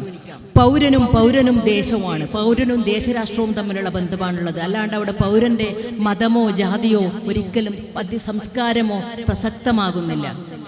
ഈ പൗരനെ അടിസ്ഥാനപരമായിട്ട് കൂറുവേണ്ടത് ഇന്ത്യൻ ഭരണഘടനയോടാണെന്നാണ് നെഹ്റു പറഞ്ഞത്. അപ്പോൾ ഇന്ത്യൻ ഭരണഘടനയോടാണ് പൗരന് കൂറുവേണ്ടത്. പൗരനായിട്ടാണ് ദേശരാഷ്ട്രം ഒരാളെ അംഗീകരിക്കേണ്ടത്, അല്ലാതെ ഏതെങ്കിലും പ്രത്യേക മതത്തിന്റെ പേരിലല്ല. ഇന്ന് അങ്ങനെയാണോ ഇന്ത്യയിലെ ഭരണാധികാരികൾ ഇന്ത്യക്കാരെ കാണുന്നത് എന്ന് നിങ്ങളൊന്ന് ഓർത്തു നോക്കുക. ഒരു പ്രത്യേക മതത്തിന്റെ ആരാധനാലയങ്ങൾക്ക് പൂജ ചെയ്യുകയും ഒരു പ്രത്യേക മതത്തിന്റെ ആചാരാനുഷ്ഠാനങ്ങൾ പ്രകാരം എല്ലാ ഇന്ത്യക്കാരുടേതുമായ പുതിയ പാർലമെന്റ് മന്ദിരം ഉദ്ഘാടനം ചെയ്യുന്നത് ശരിയാണോ എന്ന് നമ്മൾ സ്വയം ആലോചിച്ചു നോക്കുക. എന്നിട്ട് പോലും ഇവിടുത്തെ മാധ്യമങ്ങൾ മുട്ടിലിഴയുമ്പോൾ കമിഴ്ന്നു കിടക്കുകയാണ് മാധ്യമങ്ങൾ. നിശബ്ദതയാണ് നമ്മളുടെ ആർട്ട് ഓഫ് ലിവിങ്. ഇന്ന് ഒരാൾക്കും പേടിയാണ്, ആർക്കും മിണ്ടാൻ ധൈര്യമില്ല. ഞാനിത് പറയുന്നതും എഴുതുന്നതും അഹമ്മദാബാദിൽ ഇരുന്നു കൊണ്ട് തന്നെയാണ്. കാരണം എനിക്ക് പേടിയില്ലാത്തത് കൊണ്ടാണ്. എനിക്ക് പേടിയില്ലാത്തത് എന്തുകൊണ്ടാണെന്ന് വെച്ചാൽ ഈ ഇന്ത്യ ജവഹർലാൽ നെഹ്റുവും മഹാത്മാഗാന്ധിയും ആസാദും ഒക്കെ സ്വപ്നം കണ്ട ഇന്ത്യ ഇതുപോലെ നിലനിൽക്കണം എന്ന് എനിക്ക് ഉള്ളതുകൊണ്ടാണ്. കാരണം ഇന്ത്യ മരിച്ചാൽ, കോൺഗ്രസ് മരിച്ചാൽ ഞാനും മരിക്കുന്നത് പോലെയാണ്. മരിച്ചു ജീവിക്കുന്നതിൽ എന്താണ് അർത്ഥം? ഒരു തവണയല്ലേ നമുക്ക് മരിക്കാൻ പറ്റൂ. അപ്പോൾ എങ്ങനെയെങ്കിലും നമ്മൾ ഒരു തവണ മരിക്കുന്നെങ്കിൽ ധൈര്യത്തോടെ മരിക്കുക എന്നുള്ളതാണ് എനിക്ക് പറയാനുള്ളത്. എന്നോട് അഹമ്മദാബാദിൽ നിന്ന് എൻ്റെ ഒരു സുഹൃത്ത് ഈയിടെ പറയുകയുണ്ടായി, നിങ്ങൾ എന്തിനാണ് ഈ ചരിത്രം അദൃശ്യമാക്കിയ മുറിവുകൾ പോലുള്ള പുസ്തകങ്ങൾ എഴുതുന്നത്? നിങ്ങൾ എന്തിനാണ് ജവഹർലാൽ നെഹ്റുവിനെ കുറിച്ചിട്ടും ഒരിക്കലും ഭരണത്തിൽ തിരികെ വരാൻ സാധ്യതയില്ലാത്ത കോൺഗ്രസിനെ കുറിച്ചും എഴുതിക്കൊണ്ടിരിക്കുന്നത്? നിങ്ങൾക്ക് മുകേഷ് അംബാനിയുടെ ഭാര്യയായ നിത അംബാനിയെ കുറിച്ചിട്ട് അവരുടെ ജീവചരിത്രം എഴുതിക്കൂടെ? നിങ്ങൾക്ക് നല്ല ഇംഗ്ലീഷ് ഭാഷയില്ലേ? നിങ്ങൾക്ക് അവരുടെ ജീവചരിത്രം എഴുതുകയാണെങ്കിൽ നിങ്ങൾക്ക് വേണ്ട എല്ലാ PR വർക്കും അംബാനി തന്നെ ചെയ്തു തരുമല്ലോ എന്ന് എന്നോട് ചോദിച്ചിരുന്നു. എൻ്റെ കേരളത്തിലെ സുഹൃത്തുക്കൾ പലരും എന്നോട് പറയാറുണ്ട്, സുധ പുസ്തകം എഴുതിയാൽ സുധക്ക് കേരളത്തിൽ ഒരു അവാർഡും കിട്ടാൻ പോകുന്നില്ല, ഒരു പുരസ്കാരങ്ങളും കിട്ടാൻ പോകുന്നില്ല. കാരണം ഇടതുപക്ഷത്തോട് ചേർന്ന് നിന്നാൽ, CPM-നോട് ചേർന്ന് നിന്നാൽ മാത്രമേ കാര്യമുള്ളൂ. അതുകൊണ്ടാണ് എല്ലാ സാംസ്കാരിക സാഹിത്യ നായകന്മാരും അവിടെ ചേർന്ന് നിൽക്കുന്നതെന്ന്. ഞാൻ അവരോടും ഉത്തരം പറഞ്ഞത്, ശരിയായിരിക്കാം, എനിക്കൊരു പുരസ്കാരവും അവാർഡും വേണ്ട. കാരണം ഞാനൊരു എഴുത്തുകാരിയല്ല. ഞാൻ എൻ്റെ രാഷ്ട്രീയം പറയാനുള്ള ആയുധം മാത്രമാണ് എനിക്ക് എഴുത്ത്. അതുകൊണ്ട് തന്നെ ബൈബിൾ വചനങ്ങളാണ് ഞാൻ അദ്ദേഹത്തോട് പറഞ്ഞത്. ഒരാൾക്ക് അയാളുടെ ആത്മാവ് നഷ്ടപ്പെടുത്തിയിട്ട് ലോകത്ത് എന്ത് നേടിയിട്ടും കാര്യമില്ലല്ലോ. ഫ്രാൻസിസ്കോ ഗോയ എന്ന് പറയുന്ന ഒരു ചിത്രകാരനുണ്ടായിരുന്നു സ്പെയിനിൽ.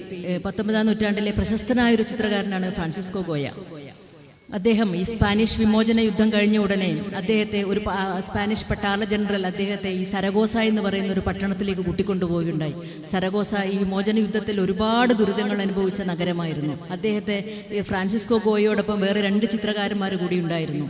ഈ 3 പേരും പോയപ്പോൾ ആർമി ജനറൽ ഇവരോട് 3 പേരോടും പറഞ്ഞത്, രാജോന്മാദങ്ങളെ വാഴ്ത്തുന്ന, രാജാവിന്റെ വിജയത്തെ വാഴ്ത്തുന്ന മനോഹരമായ ചിത്രങ്ങൾ വരയ്ക്കാൻ വേണ്ടിയിട്ടായിരുന്നു. മറ്റ് 2 ചിത്രകാരന്മാരും ഈ ഒരു വിജയത്തിന്റെ, പട്ടാളത്തിന്റെ, യുദ്ധത്തിന്റെ ഒക്കെ വീരോന്മാദങ്ങളുള്ള ചിത്രങ്ങൾ വരച്ചപ്പോൾ ഫ്രാൻസിസ്കോ ഗോയ വരച്ചത് യുദ്ധത്തിന്റെ ദൈന്യതയെക്കുറിച്ചുള്ള ചിത്രങ്ങളായിരുന്നു. മരിച്ചു കിടക്കുന്ന കുട്ടികളുടെ കഷ്ടപ്പാടിന്റെ, ക്ഷാമത്തിന്റെ ചിത്രങ്ങൾ. പിന്നീട് ഡിസാസ്റ്റർ എന്ന പേരിലാണ് ആ ചിത്രങ്ങൾ പിന്നീട് പുറത്തിറങ്ങിയത്. അക്കാലത്തെ ചിത്രകലയുടെ ചരിത്രം തന്നെ മാറ്റിവറിച്ച ചിത്രങ്ങളായിരുന്നു ഫ്രാൻസിസ്കോ ഗോയയുടേത്. ഗോയയോടൊപ്പം ചിത്രം വരച്ച 2 ചിത്രകാരന്മാരുടെ പേരുകൾ ഇപ്പോൾ ആർക്കും അറിയില്ല. പക്ഷേ അന്ന് അധികാരികൾ പട്ടും വളയും നൽകിയത് ആ ചിത്രകാരന്മാർക്കായിരുന്നു. പക്ഷേ ലോകം ഇന്നും ഫ്രാൻസിസ്കോ ഗോയയെ ആദരിക്കുന്നു. അദ്ദേഹത്തിന് അധികാരികളുടെ പട്ടും വളയും കിട്ടിയില്ലെങ്കിലും ഈ അധികാരികളുടെ പട്ടും വളയ്ക്കും പോകരുത് എന്നും അധികാരത്തിനെതിരെ നമ്മൾ ശബ്ദിക്കേണ്ടത് എന്നുമാണ് 2 ദിവസം മുമ്പ് MT പറയാതെ പറഞ്ഞത് എന്ന് നമ്മൾ ഓർക്കണം. സമഗ്രാധിപത്യം, നേരത്തെ ഇവിടെ രമേശ് ജി പറഞ്ഞതുപോലെ സമഗ്രാധിപത്യത്തിന് അധികം നിലനിൽപ്പില്ല. എവിടെന്നെങ്കിലും ജനാധിപത്യ ശബ്ദങ്ങൾ ഉയർന്നു വന്ന് അതിനെ നിശബ്ദമാക്കിക്കൊള്ളും. അതിൻ്റെ ഒരു തിരുനാളെങ്കിലും ആവാൻ നമുക്ക് കഴിയുമോ എന്നുള്ളിടത്താണ് നമ്മൾ എപ്പോഴും ചിന്തിക്കേണ്ടത്. ചെറുക്കൊക്കെ അത്തരം തിരുനാളമാകാൻ കഴിയും എന്ന് തന്നെയാണ് എൻ്റെ വിശ്വാസം. സാധാരണയായി ജവഹർലാൽ നെഹ്റുവിനോടൊക്കെ പറഞ്ഞ് ഞാൻ പിന്നെ എൻ്റെ വ്യക്തിപരമായ കാര്യങ്ങളിലേക്ക് നീങ്ങിപ്പോയി, ക്ഷമിക്കുക. നെഹ്റുവിനെ കുറിച്ച് പറയുമ്പോൾ വേറൊരു പ്രധാനപ്പെട്ട കാര്യം കൂടി നേരത്തെ ഇവിടെ രമേശ് ചൂണ്ടിക്കാട്ടിയതുപോലെ എനിക്കും പറയാനുള്ളത്, അദ്ദേഹം ജനാധിപത്യത്തെ ഒരു സ്വതന്ത്ര വിപണിയെ പോലെയാണ് കണ്ടത്. ആർക്കും അദ്ദേഹം ഭരിച്ചിരുന്ന സമയത്ത് ജനാധിപത്യ സ്വാതന്ത്ര്യങ്ങൾക്ക് ഒരു തടസ്സവുമില്ലായിരുന്നു. നേരത്തെ സൂചിപ്പിച്ചതുപോലെ 30കളിലും 40കളിലും ഗാന്ധിക്കെതിരെയും നെഹ്റുവിനെതിരെയും ഏറ്റവും നീതിയുക്തമായ ചോദ്യങ്ങൾ ഉയർത്തൊരു മനുഷ്യനായിരുന്നു അംബേദ്കർ. പക്ഷേ നെഹ്റു ആദ്യത്തെ പ്രധാനമന്ത്രിയായപ്പോൾ നിയമമന്ത്രിയാക്കിയത് അംബേദ്കറെയായിരുന്നു. ജസ്റ്റിസ് പാർട്ടിയുടെ നേതാവായ ഷൺമുഖം ചെട്ടി നെഹ്റുവിൻ്റെ എപ്പോഴുമുള്ള വിമർശകനായിരുന്നു. നെഹ്റുവിൻ്റെ സോഷ്യലിസ്റ്റ് നയങ്ങൾക്ക് നേരെ എതിരായിരുന്നു അദ്ദേഹം. എന്നിട്ടും അദ്ദേഹം അന്നത്തെ ഏറ്റവും മികച്ച ധനകാര്യ വിദഗ്ധനായതുകൊണ്ട് അദ്ദേഹത്തെ ധനകാര്യമന്ത്രിയാക്കി. ഹിന്ദു മഹാസഭയുടെ നേതാവായ ശ്യാം പ്രസാദ് മുഖർജിയെ വരെ ജനാധിപത്യ മര്യാദയുടെ പേരിൽ മാത്രം മന്ത്രിയാക്കിയ ഒരു മനുഷ്യനാണ് ജവഹർലാൽ നെഹ്റു. ആ മനുഷ്യൻ തുടക്കമിട്ട നാട്ടിലാണ് ഇന്ന് ഏറ്റവും വലിയ ജനാധിപത്യ ധ്വംസനം നടക്കുന്നത് എന്ന് നമ്മളൊന്ന് ഓർത്തു നോക്കണം. ഒരിക്കൽ 1947 ഓഗസ്റ്റിൽ സ്വാതന്ത്ര്യം കിട്ടിക്കഴിഞ്ഞ ഉടൻ തന്നെ ഡൽഹിയിൽ അന്ന് പഞ്ചാബിൽ നിന്നും ധാരാളം പടിഞ്ഞാറൻ പഞ്ചാബിൽ നിന്നും വിഭജനത്തിന് ശേഷമുള്ള ധാരാളം അഭയാർത്ഥികൾ, ഹിന്ദു അഭയാർത്ഥികൾ വന്നിരുന്നു. അവിടെ നിന്നുള്ള അക്രമം സഹിക്കാൻ പറ്റാത്ത ധാരാളം ഹിന്ദു അഭയാർത്ഥികൾ വന്നപ്പോൾ ജവഹർലാൽ നെഹ്റു ചെയ്തത് എന്താണെന്നറിയോ? അദ്ദേഹത്തിൻ്റെ യോർക്ക് റോഡിലെ ഡൽഹിയിലെ യോർക്ക് റോഡിലെ വസതിയിലെ പുൽത്തകിടിയും പൂന്തോട്ടവും ആ ഹിന്ദു അഭയാർത്ഥികൾക്കായിട്ട് അദ്ദേഹം തുറന്നു കൊടുത്തു. അവർ അവിടെ കുറേ നാൾ താമസിച്ചു. അത് കഴിഞ്ഞ് അവർ തിരിച്ചുപോയി. പക്ഷേ അപ്പോഴത്തേക്കും സെപ്റ്റംബർ മാസം ആവുമ്പോഴേക്കും പഞ്ചാബിൽ ഹിന്ദുക്കളോട് ചെയ്തതിന് തിരിച്ചടിയായി ഡൽഹിയിലെ ഹിന്ദുക്കൾ ആക്രമിക്കാൻ തുടങ്ങി. അന്ന് ജീവനും കൊണ്ട് പരക്കം പാഞ്ഞ മുസ്ലിങ്ങൾക്ക് ജവഹർലാൽ നെഹ്റു തൻ്റെ വീടിൻ്റെ വാതിലുകൾ തുറന്നു കൊടുത്തു. അവർ അദ്ദേഹത്തിൻ്റെ വീട്ടുമുറ്റത്ത് അടുപ്പുണ്ടാക്കി ഭക്ഷണം കഴിച്ചു. എല്ലാ ദിവസവും രാവിലെ ഓഫീസിലേക്ക് പോകുന്നതിന് മുമ്പ് ജവഹർലാൽ നെഹ്റു എന്ന ഇന്ത്യയുടെ പ്രധാനമന്ത്രി അവരുടെ അടുത്തെത്തി അവരോട് അവരുടെ ക്ഷേമം അന്വേഷിക്കുമായിരുന്നു. മകളായ ഇന്ദിരാ പ്രിയദർശിനിയെയും മൃദുല സാരാഭായിയെയും സുഭദ്രാദത്തെയും അദ്ദേഹം അഭയാർത്ഥി ക്യാമ്പുകളിലേക്ക് അയച്ച് അവരെ ശുശ്രൂഷിക്കാനും അവർക്ക് ആവശ്യമായ സാധനങ്ങൾ എത്തിച്ചു കൊടുക്കുവാനും പറഞ്ഞിരുന്നു. എന്നിട്ട് വൈകുന്നേരം ഓഫീസിൽ നിന്ന് തിരികെ വന്ന് നെഹ്റു എന്താണ് ചെയ്തിരുന്നത് നിങ്ങൾക്കറിയാമോ? അദ്ദേഹം ഒരു വടിയെടുത്ത് ഒരു തുറന്ന ജീപ്പിൽ ഡൽഹിയിലെ തെരുവിലൂടെ ഒരു പോലീസുകാരനെ പോലെ നടക്കുമായിരുന്നു. അന്ന് മുസ്ലിങ്ങളെ ഹിന്ദുക്കൾ ആക്രമിച്ചു കൊണ്ടിരിക്കുമ്പോൾ അതിൻ്റെ ഇടയിലേക്ക് കയറി ചെന്ന് എന്നെ കൊന്നിട്ടല്ലാതെ നിങ്ങൾക്ക് ഇവിടുത്തെ മുസ്ലിങ്ങളെ തൊടാൻ പറ്റില്ല എന്ന് ജവഹർലാൽ നെഹ്റു പറഞ്ഞു. കൊണാട്ട് പ്ലേസിലെ ഒരു കട ആക്രമിച്ച് ഒരു മുസ്ലിം യുവാവിനെ തല്ലിക്കൊല്ലുമ്പോൾ അദ്ദേഹം ഒരു പരിച പോലെ അവർക്കിടയിൽ നിന്നു. പിന്നീടാണ് അവർ നെഹ്റു ജവഹർലാൽ ഇവിടെ എത്തിയിട്ടുണ്ട് എന്ന് പറഞ്ഞ് ആൾക്കൂട്ടം പിരിഞ്ഞു പോയത്. അതിനുശേഷം മഹാത്മാഗാന്ധി മരിക്കുന്നതിന് കുറച്ചു നാൾ മുമ്പ് 1948 ജനുവരി 14 പട്ടേലും നെഹ്റുവും കൂടി മഹാത്മാഗാന്ധിയെ കാണാൻ അദ്ദേഹത്തിൻ്റെ വീട്ടിൽ ബിർള ഹൗസിലെത്തി തിരികെ വരും വഴി 30ഓളം വരുന്ന RSS പ്രവർത്തകർ അവരുടെ മുന്നിൽ വന്ന് ഗാന്ധിയെ മരിക്കാൻ വിടൂ, ഗാന്ധിയെ മരിക്കാൻ വിടൂ എന്ന് മുദ്രാവാക്യം മുഴക്കി. അപ്പോഴും നെഹ്റു കാറിൽ നിന്ന് ചാടിയിറങ്ങി എന്നെ കൊന്നിട്ട് മാത്രമേ നിങ്ങൾക്ക് ഗാന്ധിയെ തൊടാൻ പറ്റൂ എന്ന് പറഞ്ഞു. അതോടെ ആ ആൾക്കൂട്ടം ഓടിപ്പോയി. പിന്നീട് കുറച്ചു നാൾ കഴിഞ്ഞ് അദ്ദേഹത്തെ ഒരു അമേരിക്കൻ പത്രപ്രവർത്തകൻ ഇന്റർവ്യൂ ചെയ്യുകയുണ്ടായി. നോർമൻ കസിൻസ് എന്ന് പറഞ്ഞ പ്രശസ്തനായ പത്രപ്രവർത്തകൻ. അപ്പം അദ്ദേഹം ജവഹർലാൽ നെഹ്റുവിനോട് ചോദിച്ചു, എന്തുകൊണ്ടാണ്, എങ്ങനെയാണ് ഇത്ര നിർഭയനായിട്ട് ജീവനെ പോലും ഭയമില്ലാതെ ഈ കലാപകാരികളുടെ ഇടയിലേക്ക് നിങ്ങൾക്ക് ഇറങ്ങിച്ചെല്ലാൻ കഴിഞ്ഞതെന്ന്. അപ്പോൾ നെഹ്റു തൻ്റെ നെഞ്ചത്തുണ്ടായിരുന്ന റോസാപ്പൂവിൽ പതുക്കെ തൊട്ടുകൊണ്ട് അദ്ദേഹം പറഞ്ഞു, അതിശക്തമായ അതിതീവ്രമായ സാമുദായിക വികാരമുള്ള ഒരു രാജ്യമാണ് ഇന്ത്യ. അതുകൊണ്ട് തന്നെ ഏത് നിമിഷവും ഈ രാജ്യം ഒരു വർഗീയ കലാപത്തിലേക്ക് വഴുതി വീഴാം.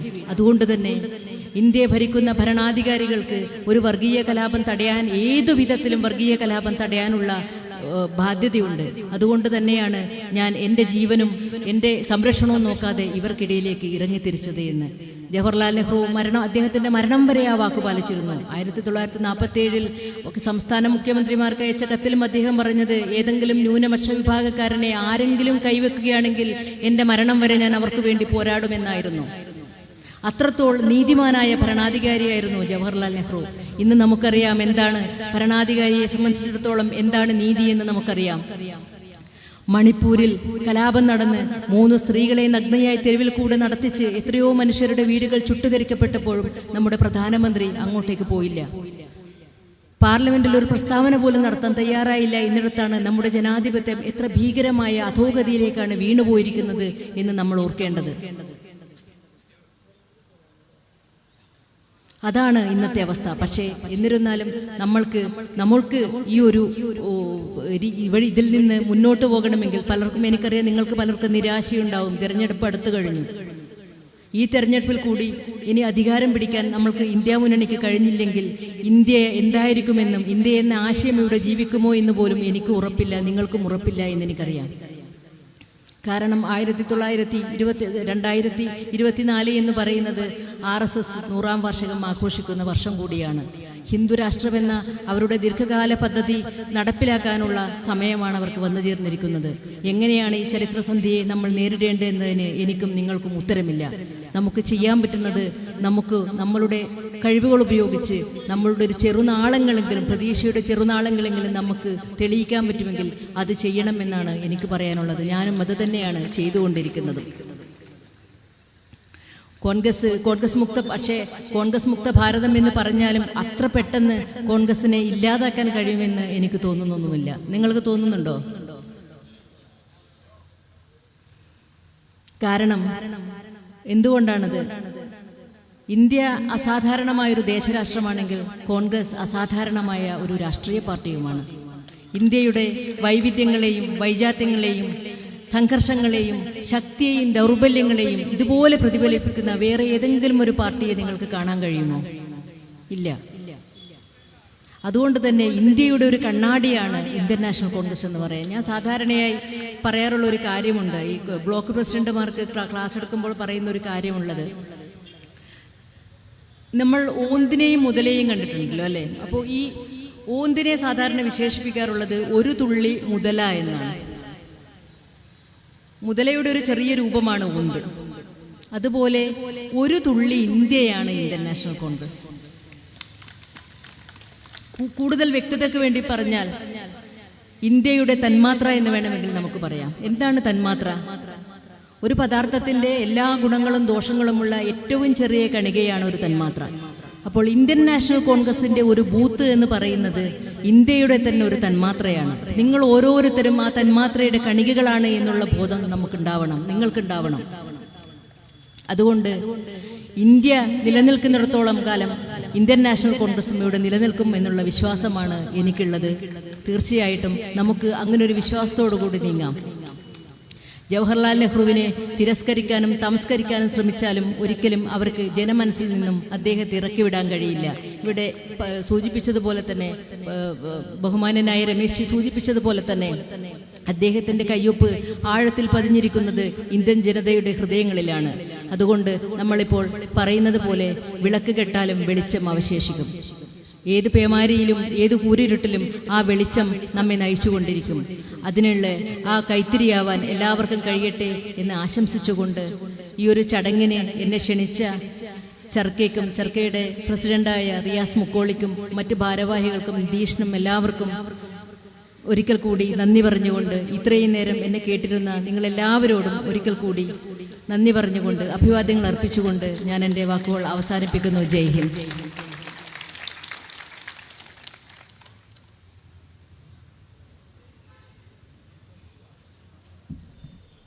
നമ്മുടെ ചടങ്ങ് ഇനി അധികം ദീർഘിപ്പിക്കുന്നില്ല. നമ്മുടെ വിശിഷ്ട അതിഥികളായിട്ടുള്ള നമ്മുടെ നേതാക്കന്മാർ ഇവിടെ നമ്മുടെ സ്റ്റേജിൽ മുൻ KPCCയുടെ ജനറൽ സെക്രട്ടറി ശ്രീ VA കരീമുണ്ട്, ശ്രീ സമദ് മങ്കടയുണ്ട്. നമ്മുടെ കോൺഗ്രസിന്റെ ഒരു ചരിത്രകാരനും കലാസാംസ്കാരിക രംഗത്ത് കോൺഗ്രസിന്റെ സംഭാവനയായിട്ടുള്ള പ്രിയപ്പെട്ട സമദ് മങ്കടയുണ്ട്, പ്രിയപ്പെട്ട ശശിയേട്ടനുണ്ട്, പ്രിയപ്പെട്ട രാജേട്ടനുണ്ട്, പ്രിയപ്പെട്ട ഉമ്മർ ഗുരുക്കളുണ്ട്, യൂത്ത് കോൺഗ്രസിന്റെ സംസ്ഥാന ജനറൽ സെക്രട്ടറി പ്രിയപ്പെട്ട അനീഷ് കരുളായി ഉണ്ട്.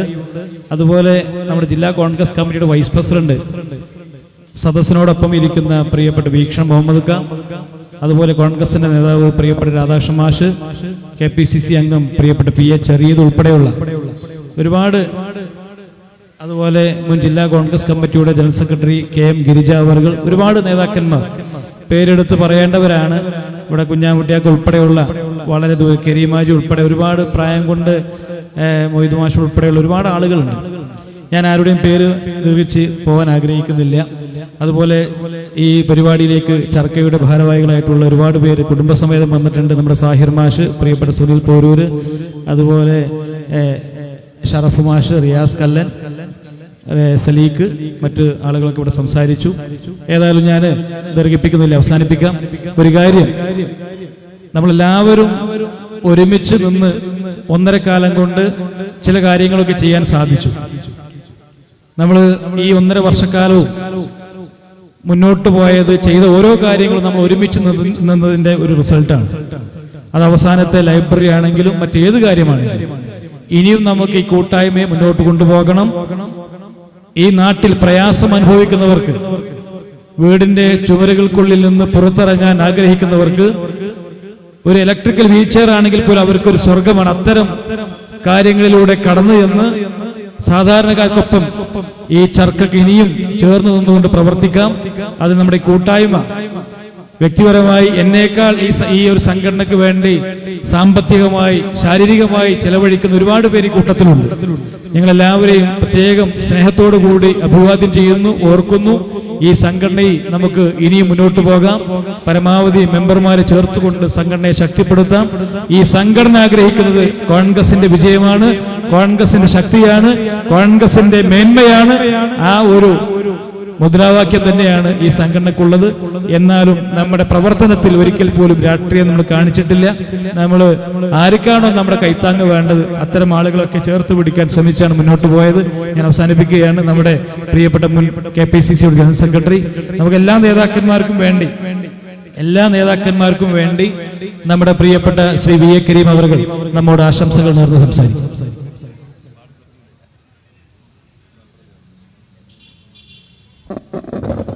ബഹുമാന്യ അധ്യക്ഷൻ, ചർക്കയുടെ ചെയർമാൻ ശ്രീ റിയാസ് മുക്കോളി, നമ്മുടെ വിശിഷ്ട അതിഥി, പുരസ്കാരം ഏറ്റുവാങ്ങിയ ശ്രീമതി സുധാ മേനോൻ അടക്കമുള്ള വേദിയിലെയും സദസ്സിലെയും പ്രിയപ്പെട്ടവരെ, ഇനിയൊരു പ്രസംഗം അധിക പ്രസംഗമാണ്. വർത്തമാന കാലഘട്ടത്തിൽ നെഹ്റുവിൻ ആശയം, അതിൻ്റെ പ്രസക്തി നമ്മളെ ബോധ്യപ്പെടുത്തിയതെന്ന് ഒരു നല്ല മഹത്തായ സദസ്സ് ആണ് ഇവിടെ നടന്നിരിക്കുന്നത്. അതുകൊണ്ട് തന്നെ ഞാൻ ദീർഘമായി സംസാരിക്കുന്നില്ല. ചർക്കയുടെ പ്രവർത്തനങ്ങൾ പ്രശംസനീയമാണ്. തീർച്ചയായും അത് വ്യത്യസ്തമായ മേഖലകളിലേക്ക് കൂടി കടക്കുവാൻ റിയാസിനും ചർക്കയുടെ ഭാരവാഹികൾക്കും കഴിയട്ടെ എന്ന് ആശംസിച്ചുകൊണ്ട് നന്മകൾ നേരുന്നു. നമസ്കാരം. ജയ് ഹിന്ദ്.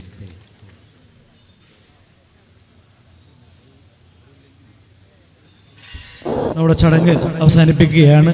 ഔപചാരികമായി ഇവിടെ കടന്നു വന്ന എല്ലാവർക്കും നന്ദി പറയാൻ വേണ്ടി ചർക്കയുടെ കമ്മിറ്റി അംഗം കൂടിയായിട്ടുള്ള പ്രിയപ്പെട്ട സലീഖിനെ ക്ഷണിക്കും.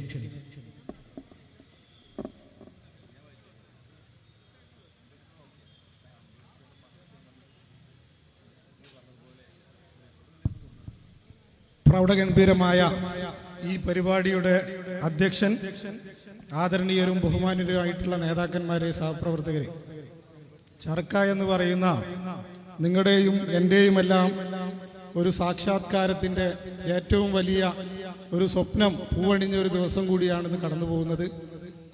നമ്മുടെ ഏവരുടെയും പ്രിയങ്കരിയായിട്ടുള്ള സുധാ മേനോൻ മാഡം ഇവിടെ എത്തുകയും അവർക്ക് നമ്മുടെ സംഘടനയുടെ പുരസ്കാരം പ്രകാശേട്ടൻ്റെ പേരിൽ നമ്മൾ കഴിഞ്ഞ ഏകദേശം 6 മാസങ്ങൾക്ക് മുമ്പ് തന്നെ പ്രഖ്യാപിക്കപ്പെട്ട പുരസ്കാരം നൽകാൻ നമുക്ക് കഴിഞ്ഞു.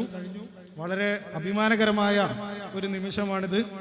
സുധാ മേനോൻ മാഡം എത്രത്തോളം നമ്മുടെ നാട്ടിലെ ആളുകളെ, കോൺഗ്രസ്സുകാരെ എത്രത്തോളം സ്വാധീനിക്കുന്നുണ്ട് എന്ന് അവരുടെ എഴുത്തിലൂടെ നമ്മളൊക്കെ എന്നും മലയാള മനോരമയിലായാലും അവരുടെ പുസ്തകത്തിലൂടെയൊക്കെ നമ്മളെല്ലാവരും വായിക്കുന്നവരാണ്.